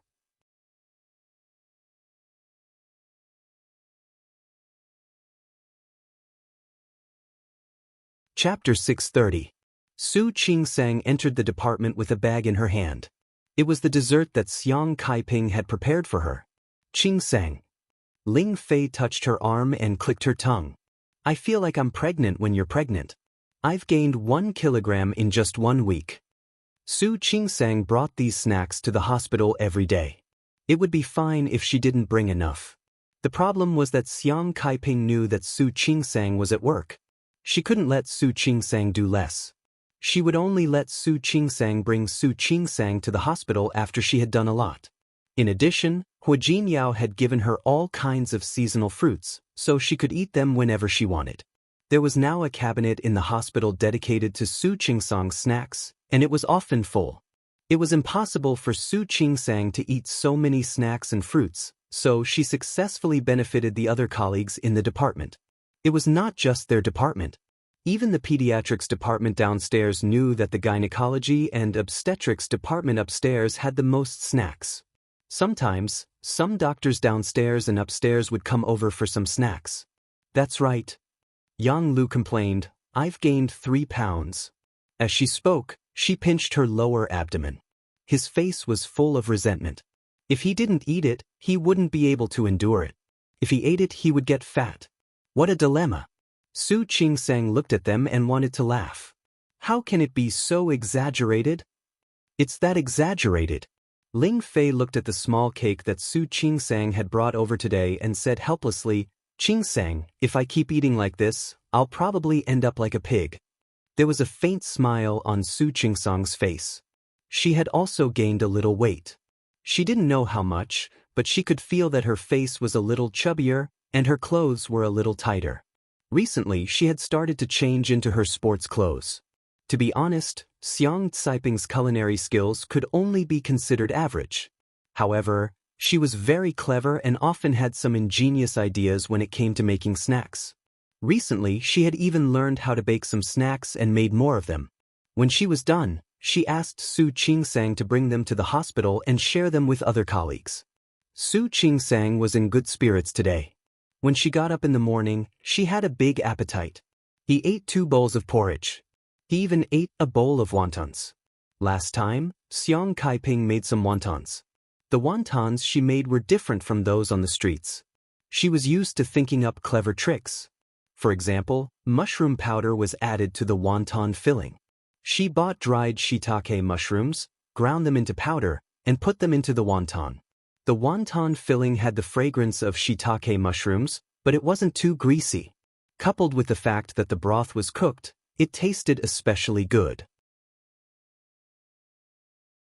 Ever since Xiang Kaiping came to take care of her, her cooking skills had improved tremendously. Later, she found out that Su Qingsang liked to eat the wontons she made, so she simply made more and put them in the refrigerator to freeze. Su Qingsang could cook them whenever she wanted. When Su Qingsang was about to go to work after dinner, Xiang Kaiping stopped her. Next week is the Mid-Autumn Festival. I was thinking of making some mooncakes myself. Make your own mooncakes? Thinking of mooncakes, Su Qingsang remembered. Yes, the Mid-Autumn Festival was coming. She was 4 months pregnant. The fetus was slowly stabilizing and developing well. Its condition was not bad in all aspects. Su Qingsang looked at Xiang Kaiping. She had taken good care of Xiang Kaiping for the past month, and her figure had grown a little plumper. It's too much trouble. Why don't we buy some for ourselves? I asked Jin Yao to check online, and he said it's not troublesome. It was very simple. As long as there was a mold, it would be fine. I was thinking, isn't tomorrow the weekend? If you're free, come with me to buy some raw materials. Xiang Kaiping glanced at Su Qingsang's belly. Your fetus has stabilized, so you need to move from time to time. I know. Su Qingsang was a doctor herself, so she paid attention to these things. When the plane landed in Rong City, Li Qianshua's expression was really a little ugly. She didn't expect to meet Su Qinghui on the plane when she came to Rong City to see her daughter on a whim. Seeing Su Qinghui, her mood was not good. Coincidentally, Su Qinghui's seat was actually next to her. She wanted to change seats, but she didn't want Su Qinghui to think that she was afraid of him. So she simply slept all the way to Rong City. However, when the plane landed, she couldn't pretend to be asleep anymore. She got up to get her luggage, but just as she raised her hand, Su Qinghui had already helped her take it down. He saw her put the box down when he came just now, so he knew it was hers. You don't have to be nosy. Li Qianxue took the box from his hand, her expression very ugly. You're here to see Qingsang? Su Qinghui was also here to see Su Qingsang. It just so happened that there was some follow-up to the last cooperation, so he wanted to make a trip himself. He didn't expect to meet Li Qianxue. It was really an unexpected surprise. Ever since he heard that a man appeared in Li Qianshue's office last time, Su Qinghui wasn't not anxious, nor was he indifferent.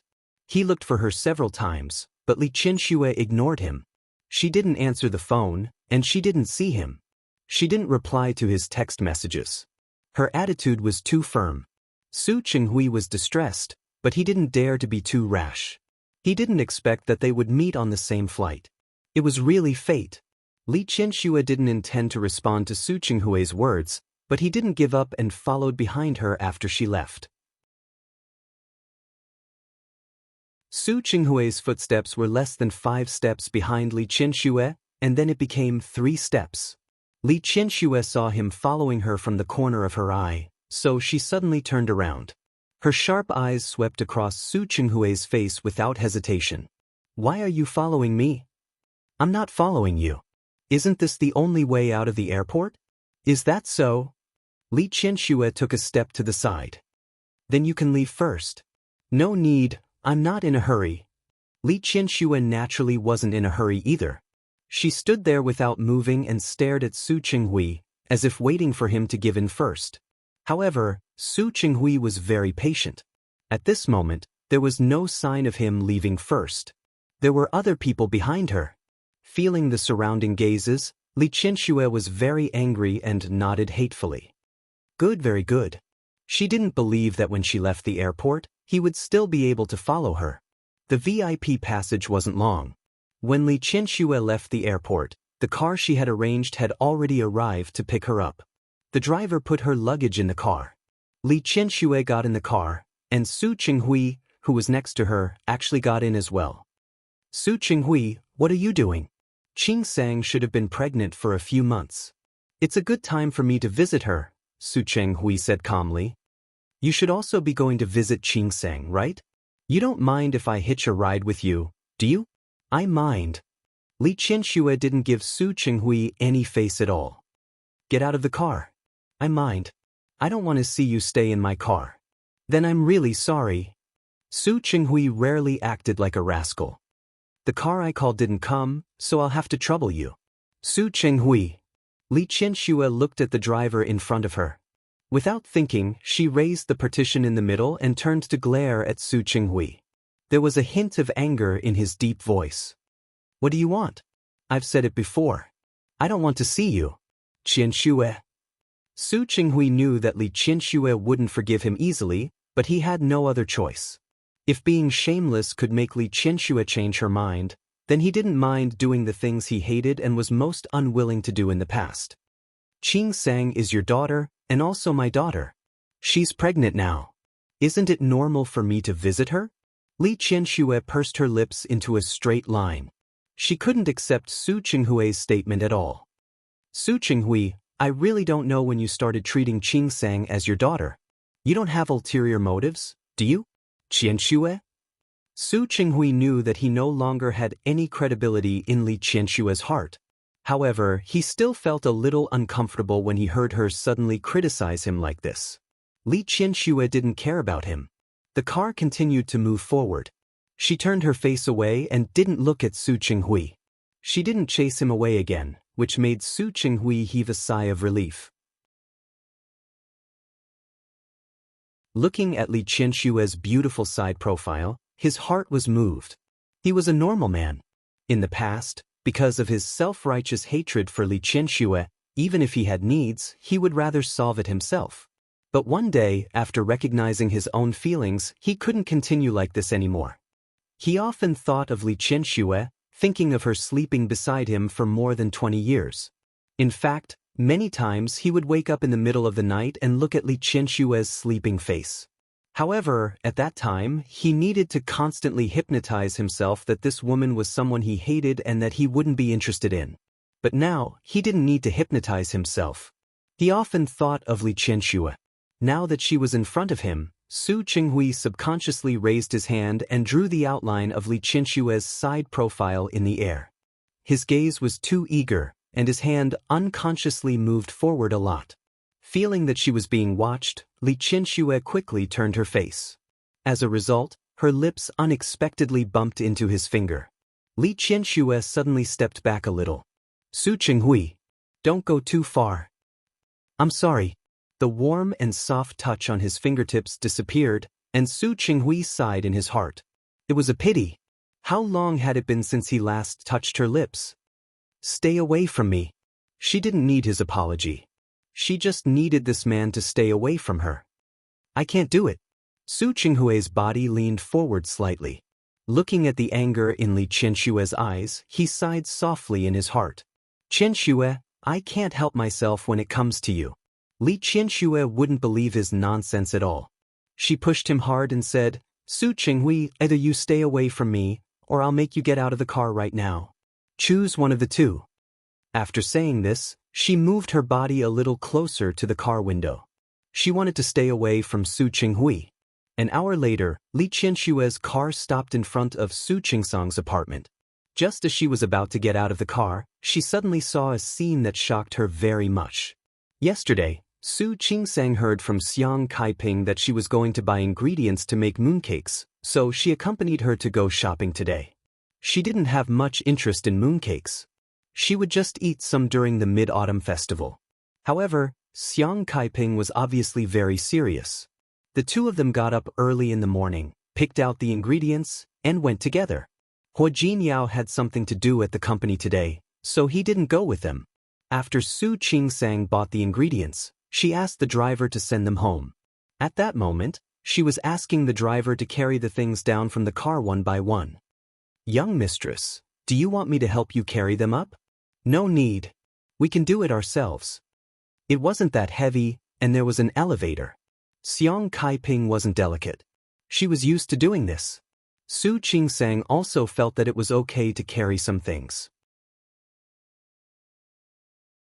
The two of them carried 3 bags, 2 for Xiang Kaiping and 1 for Su Qingsang. Seeing that Xiang Kaiping took the initiative to carry the heavy bags, she reached out to her and said, Andy, can I carry one? No need. Xiang Kaiping glanced at her belly and said, These 2 bags are heavier. I'll carry them. You can carry the light ones. It's only 2 steps. Don't fight with me over this. Then I won't fight. Su Qingsang smiled. In the past month, the two of them seemed to have resumed their relationship in Lin City. They had a tacit understanding not to talk about other things. The atmosphere was unexpectedly good. I think the model that Jin Yao bought is very good. I went to the streets today and found that it was more expensive than online. Recently, Xiang Kaiping had also become fashionable. She began to learn to use some online software and payment tools. Then why don't you let Jin Yao buy the ingredients online? That's different. Xiang Kaiping smiled and said, the mold can be used regardless of size. But the ingredients that go into your stomach, I have to see it with my own eyes and choose it myself. As she spoke, she glanced at Su Qingsang's belly. Especially now, you are not like usual. Of course, you have to pay attention to it as much as you can. Su Qingsang was a little touched. She couldn't help but reach out her free hand and put it around Xiang Caiping's shoulder. Auntie, thank you. Let's go. She didn't need her to thank her. Su Peijian did something wrong. She didn't teach her well. She helped Su Qingsang a little more to atone for Su Peijian. Moreover, even without that, she really liked Su Qingsang and really wanted to be close to her. Su Qingsang nodded and followed Xiang Kaiping into the apartment. Li Qianxue sat in the car and watched the scene through the window. She felt her body go cold. It was as if someone had poured a basin of ice water on her head. Her whole body was about to freeze. Su Qingsang, she and Xiang Kaiping, seeing how familiar they were with each other, they must have done this often. It should have been a long time, right? At least not in the past few days. This knowledge made her feel like she had been betrayed. That kind of feeling was even worse than the feeling she had when she found out that Su Chenghui had swapped the child. Qingsang? How long had they been like this? During this period of time, she was worried that Su Qingsang wouldn't take good care of herself when she was pregnant. She video called her every day and repeatedly reminded her. But she didn't even say a word? She actually hid it so well? What did she mean? Living with Xiang Kaiping? Acknowledging Xiang Kaiping as her mother? Or did Xiang Kaiping use some method to make her close to her? Li Qianshue's thoughts were a little confused. No matter which one it was, it wouldn't be like what she wanted to see now. Qianshue? Su Chenghui looked at Li Qianshue, his voice worried. Of course he saw it too. Although he didn't quite understand, they were supposed to be enemies. Su Peijian's imprisonment had something to do with Hua Jinyao and Su Qingsang, but now Xiang Kaiping and Su Qingsang seemed to have a harmonious relationship. People would believe that they were mother and daughter. His voice made Li Qianshue turn around. She glared at Su Chenghui, her cold eyes sharp and full of hatred. Is this why you're here? Qianshue? Are you here to see that woman? Before today, he didn't even know that Xiang Kaiping and Su Qingsang were together. Li Qianshue smiled, but the smile didn't reach her eyes. You're not here to see her? Do you think I'll believe you? She sat up straight and clenched her fists on her knees. Su Chenghui, this is your doing, isn't it? Not only did you exchange my child, but you also want my child to be close to another woman?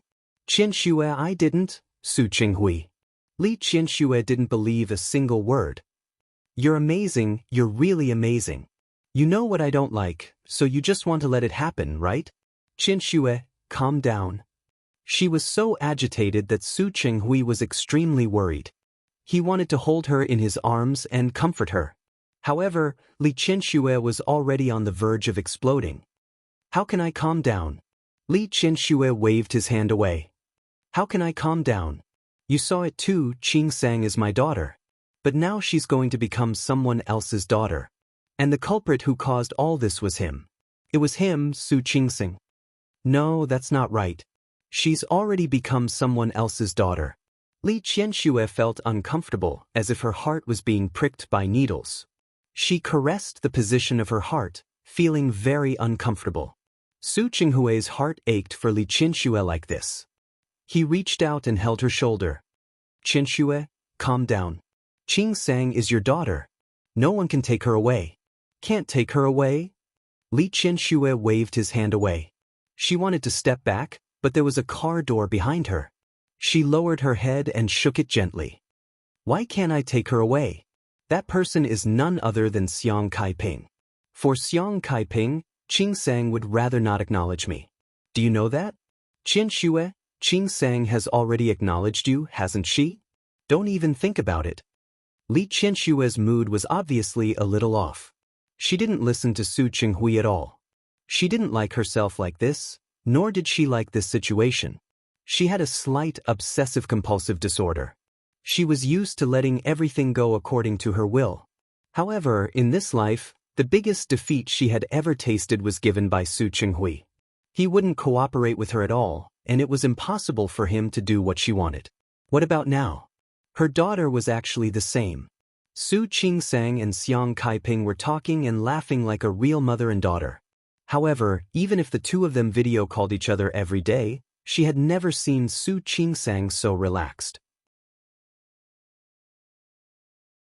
She didn't want to think about it, but in fact, it was very likely to be true. That meant that Xiang Kaiping had a more important place in Su Qingsang's heart. Just like Su Qinghui, Qian Xue? She didn't look well. Su Qinghui was very worried. However, just as he tried to approach her, he was stared at by Li Qianshue's gloomy and cold gaze. He didn't dare to move forward anymore. Qianshue, do you want to find a hotel to rest first? Xiang Kaiping was upstairs. With Li Qianshue's personality, she probably wouldn't be willing to go up, right? Find a hotel?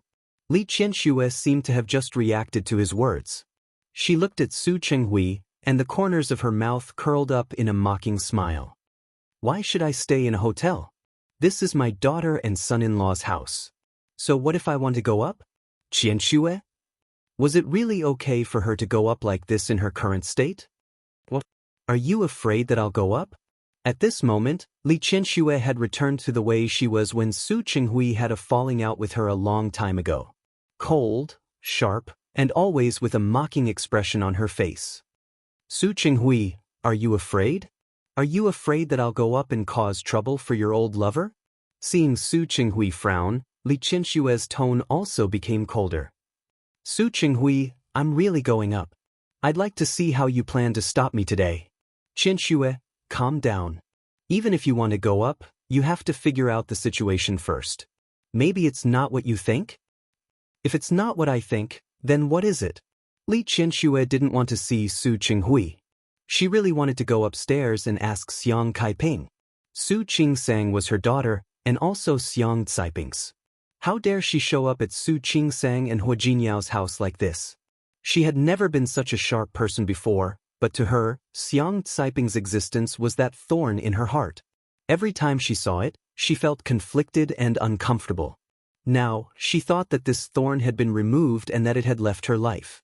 But she didn't expect that this thorn was still there. How could it appear next to her daughter like this? What did Xiang Kaiping want to do? She didn't want to measure the heart of a gentleman with her own mean measure, but some things were also obvious. Putting aside the grudge between her and Su Qinghui, and putting aside the fact that Su Qingsang mistook her daughter. The reason why Su Peijian went to prison was mostly because of Hua Jinyao and Su Qingsang. Wouldn't Xiang Kaiping want revenge? Su Qingsang was pregnant now, and they were twins. If Xiang Kaiping did something to Su Qingsang, who could guarantee it? She would not allow such a thing to happen. She wanted to go up now and drive Xiang Kaiping away from Su Qingsang. As soon as her hand touched the car door, Su Qinghui stopped her. Qianshue, calm down. It's not good for you to go up now. Su Qinghui really wasn't worried about Xiang Kaiping. He was worried about Su Qingsang. She was pregnant, and it was a critical period. Li Qianshue was obviously very excited now. Xiang Kaiping wasn't someone who would swallow humiliation and be bullied. If the two of them had a conflict, Su Qingsang would be in a difficult position. I don't need any benefits. Li Qianshue grabbed his hand. I only know that I won't allow such a woman to appear by my daughter's side. Qianshue, can you ask first? His voice was a little anxious. Maybe there's something else? Su Qinghui, you're really protective of your old lover. Qianshue, the person I'm protecting is Qingsang. If you go up like this and get into a conflict with Xiang Kaiping, your anger will involve Qingsang. Is that really a dignified excuse? Do you think I'll believe it?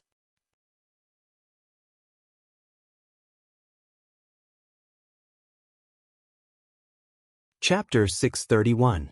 Su Chinghui was anxious. Without thinking, he got out of the car and went around to the other side of the car door, blocking Li Qianshue's way. Qianshue, I know you won't believe me.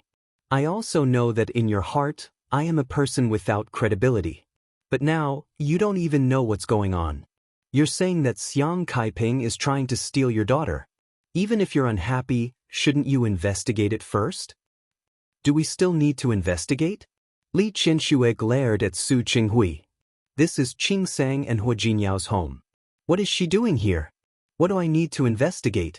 Didn't she just want to take revenge on me? She's taking revenge on me for stealing her man. She's taking revenge on Jinyao and Qing Sang for sending Su Peijian to prison. Isn't that right? If that's the case, how could Qing Sang treat her like that? You have to believe that Qing Sang is not a brainless person. She has brains, but she has one big weakness. She's too sentimental. Li Qianshue looked at Su Qinghui. In fact, she didn't understand who Su Qing Sang, who didn't want to offend anyone and treated everyone as a good person, was like.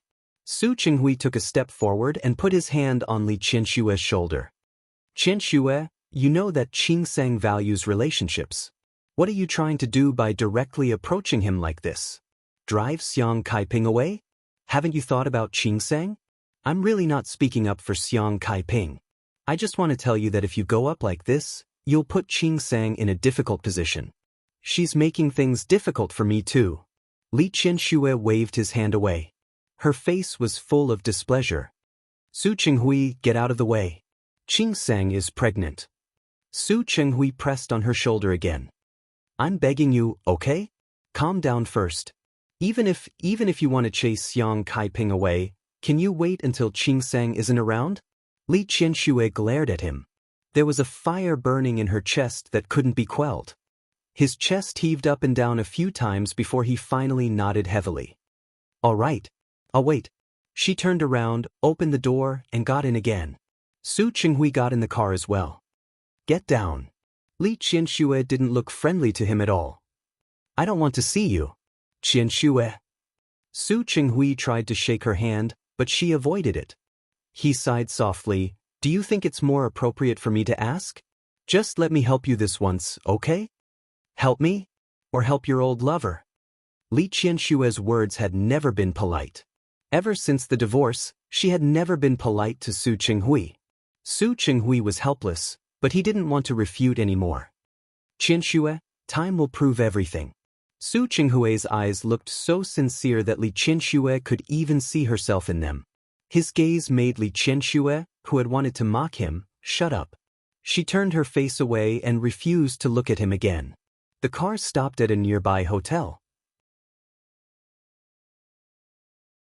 Coincidentally, Su Qinghui had wanted to come here before, so he had booked a room here. He knew how Su Qing Sang felt about him, so he didn't want to move into his son-in-law's house. When Li Qianshue was about to get a new room, he took away her ID. Su Qinghui, what are you doing? I booked a presidential suite. There are 3 rooms. It's enough for us. Don't waste it. I don't know. Since when can I not even pay for a hotel?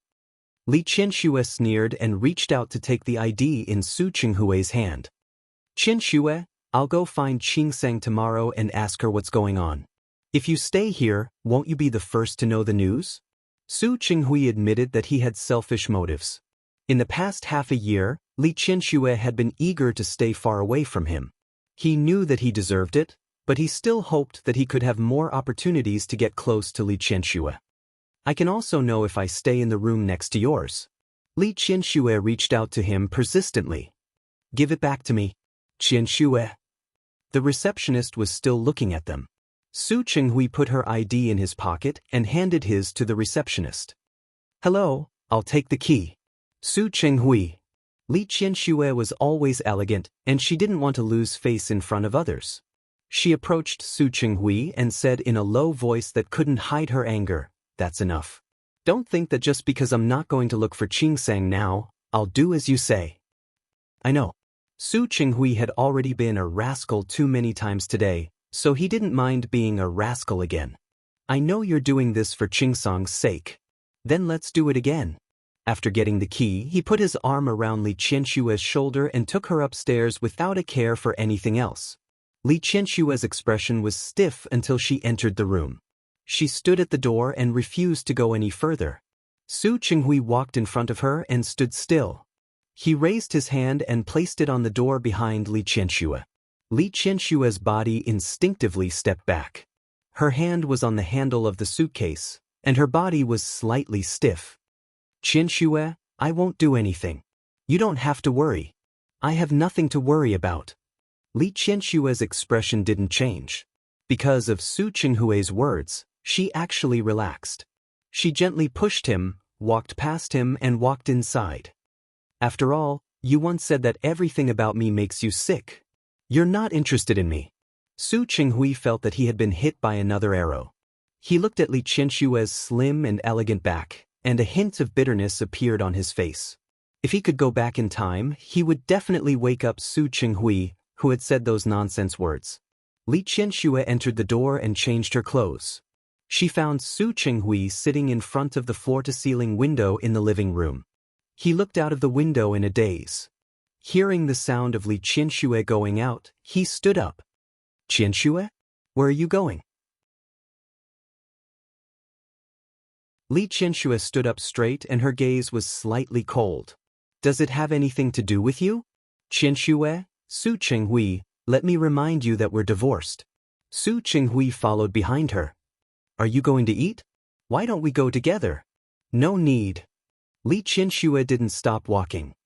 I won't be able to eat if I see you. The moment she opened the door, she suddenly turned around and faced Su Qinghui. Also, didn't you say that you were going to Qingsang's house to ask about the situation? Then go. I'll only give you half a day to investigate the matter clearly. If you don't give me a definite answer tonight, then don't blame me for personally going to my daughter's house tomorrow and driving that woman away. Su Qinghui stood there. When Li Qianxue walked out and wanted to follow, Li Qianxue slammed the door shut. He almost hit his nose. He stopped in his tracks and a bitter smile appeared on his face. It was still Li Qianshue's usual personality and style. This kind of her really made him a little nostalgic. When Su Qingsang saw Su Qinghui, there was a flash of surprise in her eyes. That? Why was he here? I came to see you. Su Qinghui was a little uncomfortable. He handed a few bags in his hand to Su Qingsang. These are for your body. I've asked the doctor and the nutritionist. You can eat them. Su Qingsang looked at the bird's nest and the nutrition products in his hand and reached out to take them. Dad, come in. Su Qinghui entered the door and saw Xiang Kaiping sitting in the living room. He knew that Xiang Kaiping was here, but when he really faced her, he still felt a little awkward. Xiang Kaiping's face was a little cold when she saw him. She stood up and said, I'll go help in the kitchen. Su Qinghui didn't mind. At Su Qingsang's invitation, he sat down on the sofa. Is the child okay? How are you? I'm fine. Su Qingsang's lower abdomen was already slightly bulging. Sitting like this, it was obvious that she was pregnant. Su Qinghui nodded and looked in the direction of the kitchen. Why is she here? You mean Auntie Xiang? Su Qingsang didn't expect Su Qinghui to come to see her, nor did she expect him to meet Xiang Kaiping. Su Qinghui didn't finish his sentence, but he believed that Su Qingsang understood what he was going to say. Last month, I had serious morning sickness. I vomited everything I ate. Hua Jiniao thought that I might like to eat the hometown dishes of Lin City, so he asked Auntie Xiang to come and cook for me. Su Qingsang briefly explained. Su Qinghui couldn't hide his concern. How are you? Are you okay now? Do you still have morning sickness? No. Su Qingsang shook her head. It's strange. After Auntie Xiang came, I haven't vomited. Su Qinghui was a little surprised. He had thought of many possibilities, but he didn't expect it to be this one. You, she, then you, Su Qinghui was thinking about how to put it. So she lives here now? Su Qingsang nodded, but Su Qinghui didn't look too good because of her affirmative answer. Does your mother know? In fact, Li Qianxue already knew, but Su Qinghui didn't believe that Su Qingsang would completely ignore Li Qianshue's opinion. I don't know. Su Qingsang shook her head and looked a little guilty. I didn't tell my mother. I knew she would be unhappy. You knew she would be unhappy, but you? Su Qinghui raised his voice and quickly lowered it. Qingsang, I think you're wrong about this matter. Su Qingsang lowered her head and looked a little solemn. She didn't respond. Su Qinghui didn't believe that she didn't know. Haven't you thought about your mother's feelings? Qingsang, you'll hurt your mother's heart. Su Qingsang knew what he was saying. Towards Li Qianxue, of course, she knew that she would be unhappy. She also knew that if Li Qianxue knew, she would definitely be angry. But towards Xiang Kaiping, she felt a little guilty and uneasy. She always felt that Xiang Caiping's current situation had something to do with her, even if the person who caused her current situation wasn't her. In fact, she really didn't have to be with Xiang Kaiping, but she could feel that after Xiang Kaiping came, she looked more normal and cheerful than before. She was no longer trapped in the matter of Su Peixian's imprisonment every day, and she no longer thought about the tragedy of her life. Seeing that Xiang Kaiping was obviously much more cheerful, Su Qingsang was actually very pleased. Xiang Kaiping was still young. She wasn't even 50 years old. Her life shouldn't be depressed and decadent. She should also have her own life. During this period of time, Xiang Kaiping was obviously much better. Every day, she thought about recipes and how to make new snacks, which made her look much more energetic than a month ago. I know. Su Qingsang's voice was low. I haven't thought of a good way yet. Su Qinghui's expression didn't look good. He saw his own shadow in Su Qingsang. Are you two timing? What are you talking about? Su Qinghui thought of Li Qianshue's appearance today. At first, he only felt a little sorry for her, but now he felt very sorry for her. He also understood Su Qingsang, but understanding was one thing. He was on Li Qianshue's side, so he couldn't let Su Qingsang be like this. You hired another cook. I'll help you find someone who can cook Lin City's dishes. Ask your aunt to go back. Dad? It wasn't that Su Qingsang hadn't thought of this before, but she knew that it wasn't a matter of hiring a chef. It's settled.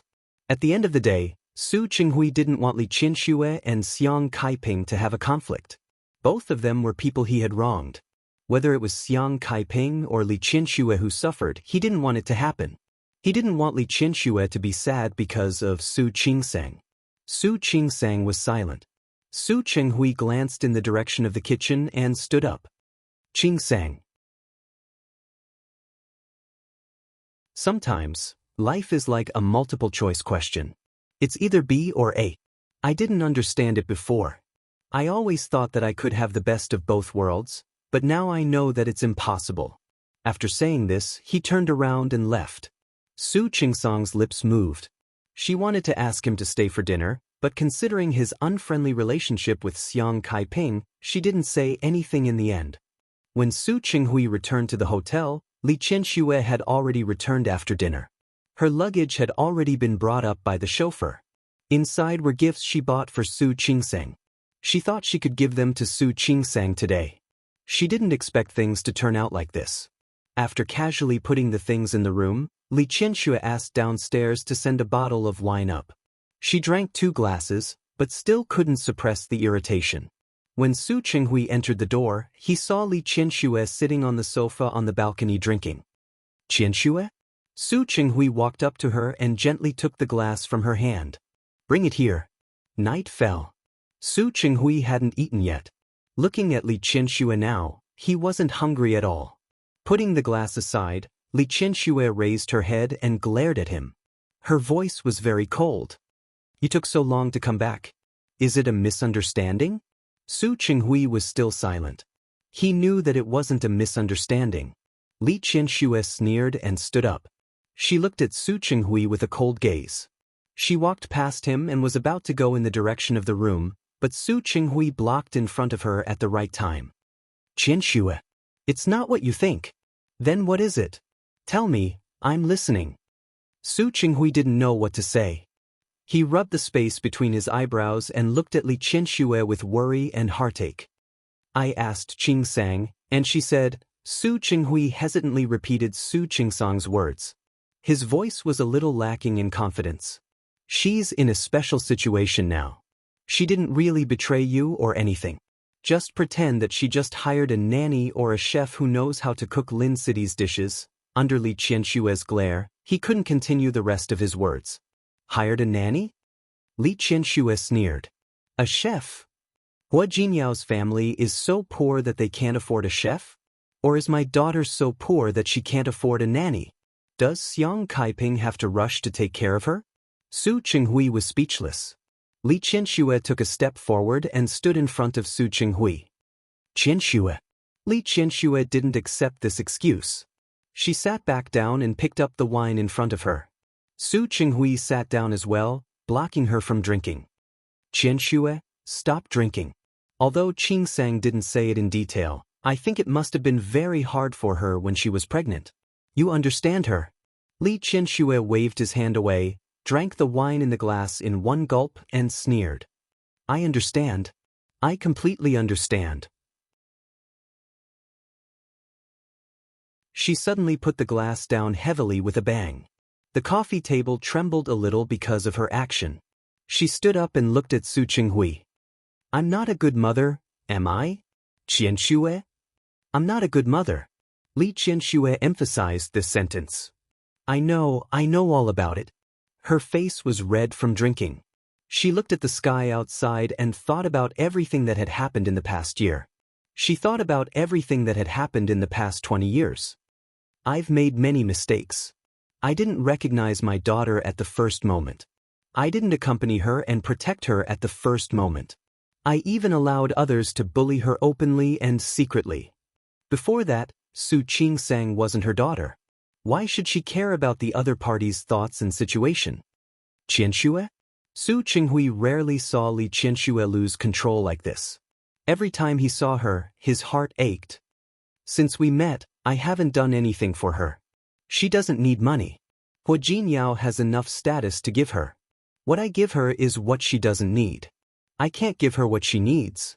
So I'm a failed mother. Qianshue, don't say that. Su Qinghui stood up as well. He wanted to get close to Li Qianshue and give her some comfort, but Li Qianshue didn't need such comfort. She took a big step back, her eyes a little dazed. I'm indeed a failure. I couldn't know about Qingsang's morning sickness at the first moment. In fact, she didn't look well during that time, but every time she told me that she was fine, I believed that she was fine. I can't be like Xiang Kaiping, who knows how to cook delicious food to make her happy. I don't even know how to relieve the morning sickness, because no one came to tell me back then. When she was pregnant with Su Qingsang, she had serious morning sickness. She wanted this child. She wanted it like crazy, so she worked hard to overcome it. Although the process was difficult, she got through it. When she was pregnant with Su Yusin, the morning sickness became even more serious, but at that time, did anyone care about her? She couldn't show it in front of her father, and she couldn't let him worry. She couldn't show it in front of Su Qinghui, because Su Qinghui disdained it. She even visited the doctor in secret, because the child was also born without blessing. Could she be blamed? She really didn't know how to take care of people. Her food and daily life had been taken care of since she was a child. She was the daughter of the Li family, and she couldn't be like Xiang Kaiping. That wasn't her. Su Qinghui stood there, and he felt as if he had been slapped in the face. I'm not a good mother, so what? She's going to find someone else to be her mother now, right? Qianshue, don't be like this. Qingsang isn't that kind of person. She isn't, I am. Li Qianshue looked at Su Qinghui. She had drunk some wine, but it wasn't enough to make her drunk. However, she was depressed, and she needed an outlet. It's because I'm too strong, because I always give people the feeling that I'm very strong. So she doesn't need to take care of my emotions. She thinks that I don't care. She thinks that I can get through anything. Qianshue? It wasn't like that. Su Qinghui wanted to say it, but Li Qianshue didn't give him a chance. Shut up. Li Qianshue glared at Su Qinghui. Her eyes were full of hatred. You're the same. You all think that I'm strong. You all think that I won't get hurt. You all think that I won't feel pain. That's why you hurt me unscrupulously. You two are indeed father and daughter. Even your way of thinking is the same. I didn't. Su Qinghui walked up to Li Qianxue. He really couldn't bear to see Li Qianxue like this. Qianxue, I didn't. Qing Sang didn't either. She didn't? If she didn't, why would she let Xiang Kaiping live in her and Hu Jinyao's house? Li Qianxue looked at Su Qinghui. Didn't you? But all this pain was brought to me by you. Su Qinghui, it's all because of you. It's all because of you. Su Qinghui reached out to hug her, wanting to give her some comfort. But Li Qianxue didn't need it. She struggled, but Su Qinghui held her waist tightly and pulled her into his arms. Qianxue, I'm sorry. I'm sorry. Li Qianxue couldn't break free. She opened her mouth and bit Su Qinghui's shoulder. Su Qinghui was in pain. He was only wearing a shirt. The thin fabric made Li Qianxue taste blood before long, but she refused to let go. Su Qinghui could feel Li Qianxue's anger. His shoulder was already bleeding, but he didn't push her away. Li Qianxue bit her gums until they were numb and painful. Finally, she let go. Su Qinghui's shirt was already stained with blood. He didn't even wipe it. He gently patted Li Qianxue's back. Qianxue, it's all in the past. It's all in the past. It's okay. Don't think about it anymore. I can't. Let me tell you, that's all in the past. Li Qianxue pushed him away. Her eyes were cold. Su Qinghui, don't say the word, sorry, in front of me again. You don't need to say anything. Everything is in the past. To me, it's never in the past. She stood up straight and took a step back. Su Qinghui, do you know? Every time I think about these things, I swear to myself that in this life, I will never forgive you. After saying this, Li Qianxue went back to her room to rest. Su Qinghui was left standing there, his face ashen. When Xiang Kaiping opened the door, she thought that Su Qingsang had forgotten to bring the key. When she opened the door, she saw Li Qianxue standing outside. She was stunned. Her palm on the door handle suddenly tightened. Her lips moved, but before she could react, Li Qianxue had already walked past her and entered the door. Li Qianxue entered the door and looked around. Hu Jinyao's house was very big. The two houses added up to a few hundred square meters. Now, this house had a different aura. There was a cup of tea on the coffee table and a few molds on the dining table. Xiang Kaiping bought the materials yesterday and started making mooncakes today. You're tuning in to the Passion Pages YouTube channel. We're so grateful for your support, and don't forget to subscribe to join us on this incredible journey through captivating stories. Your generosity through donations truly makes a world of difference, as it's the primary source of revenue that allows me to expand and enhance this channel for you. Thank you from the bottom of my heart for being a part of this adventure.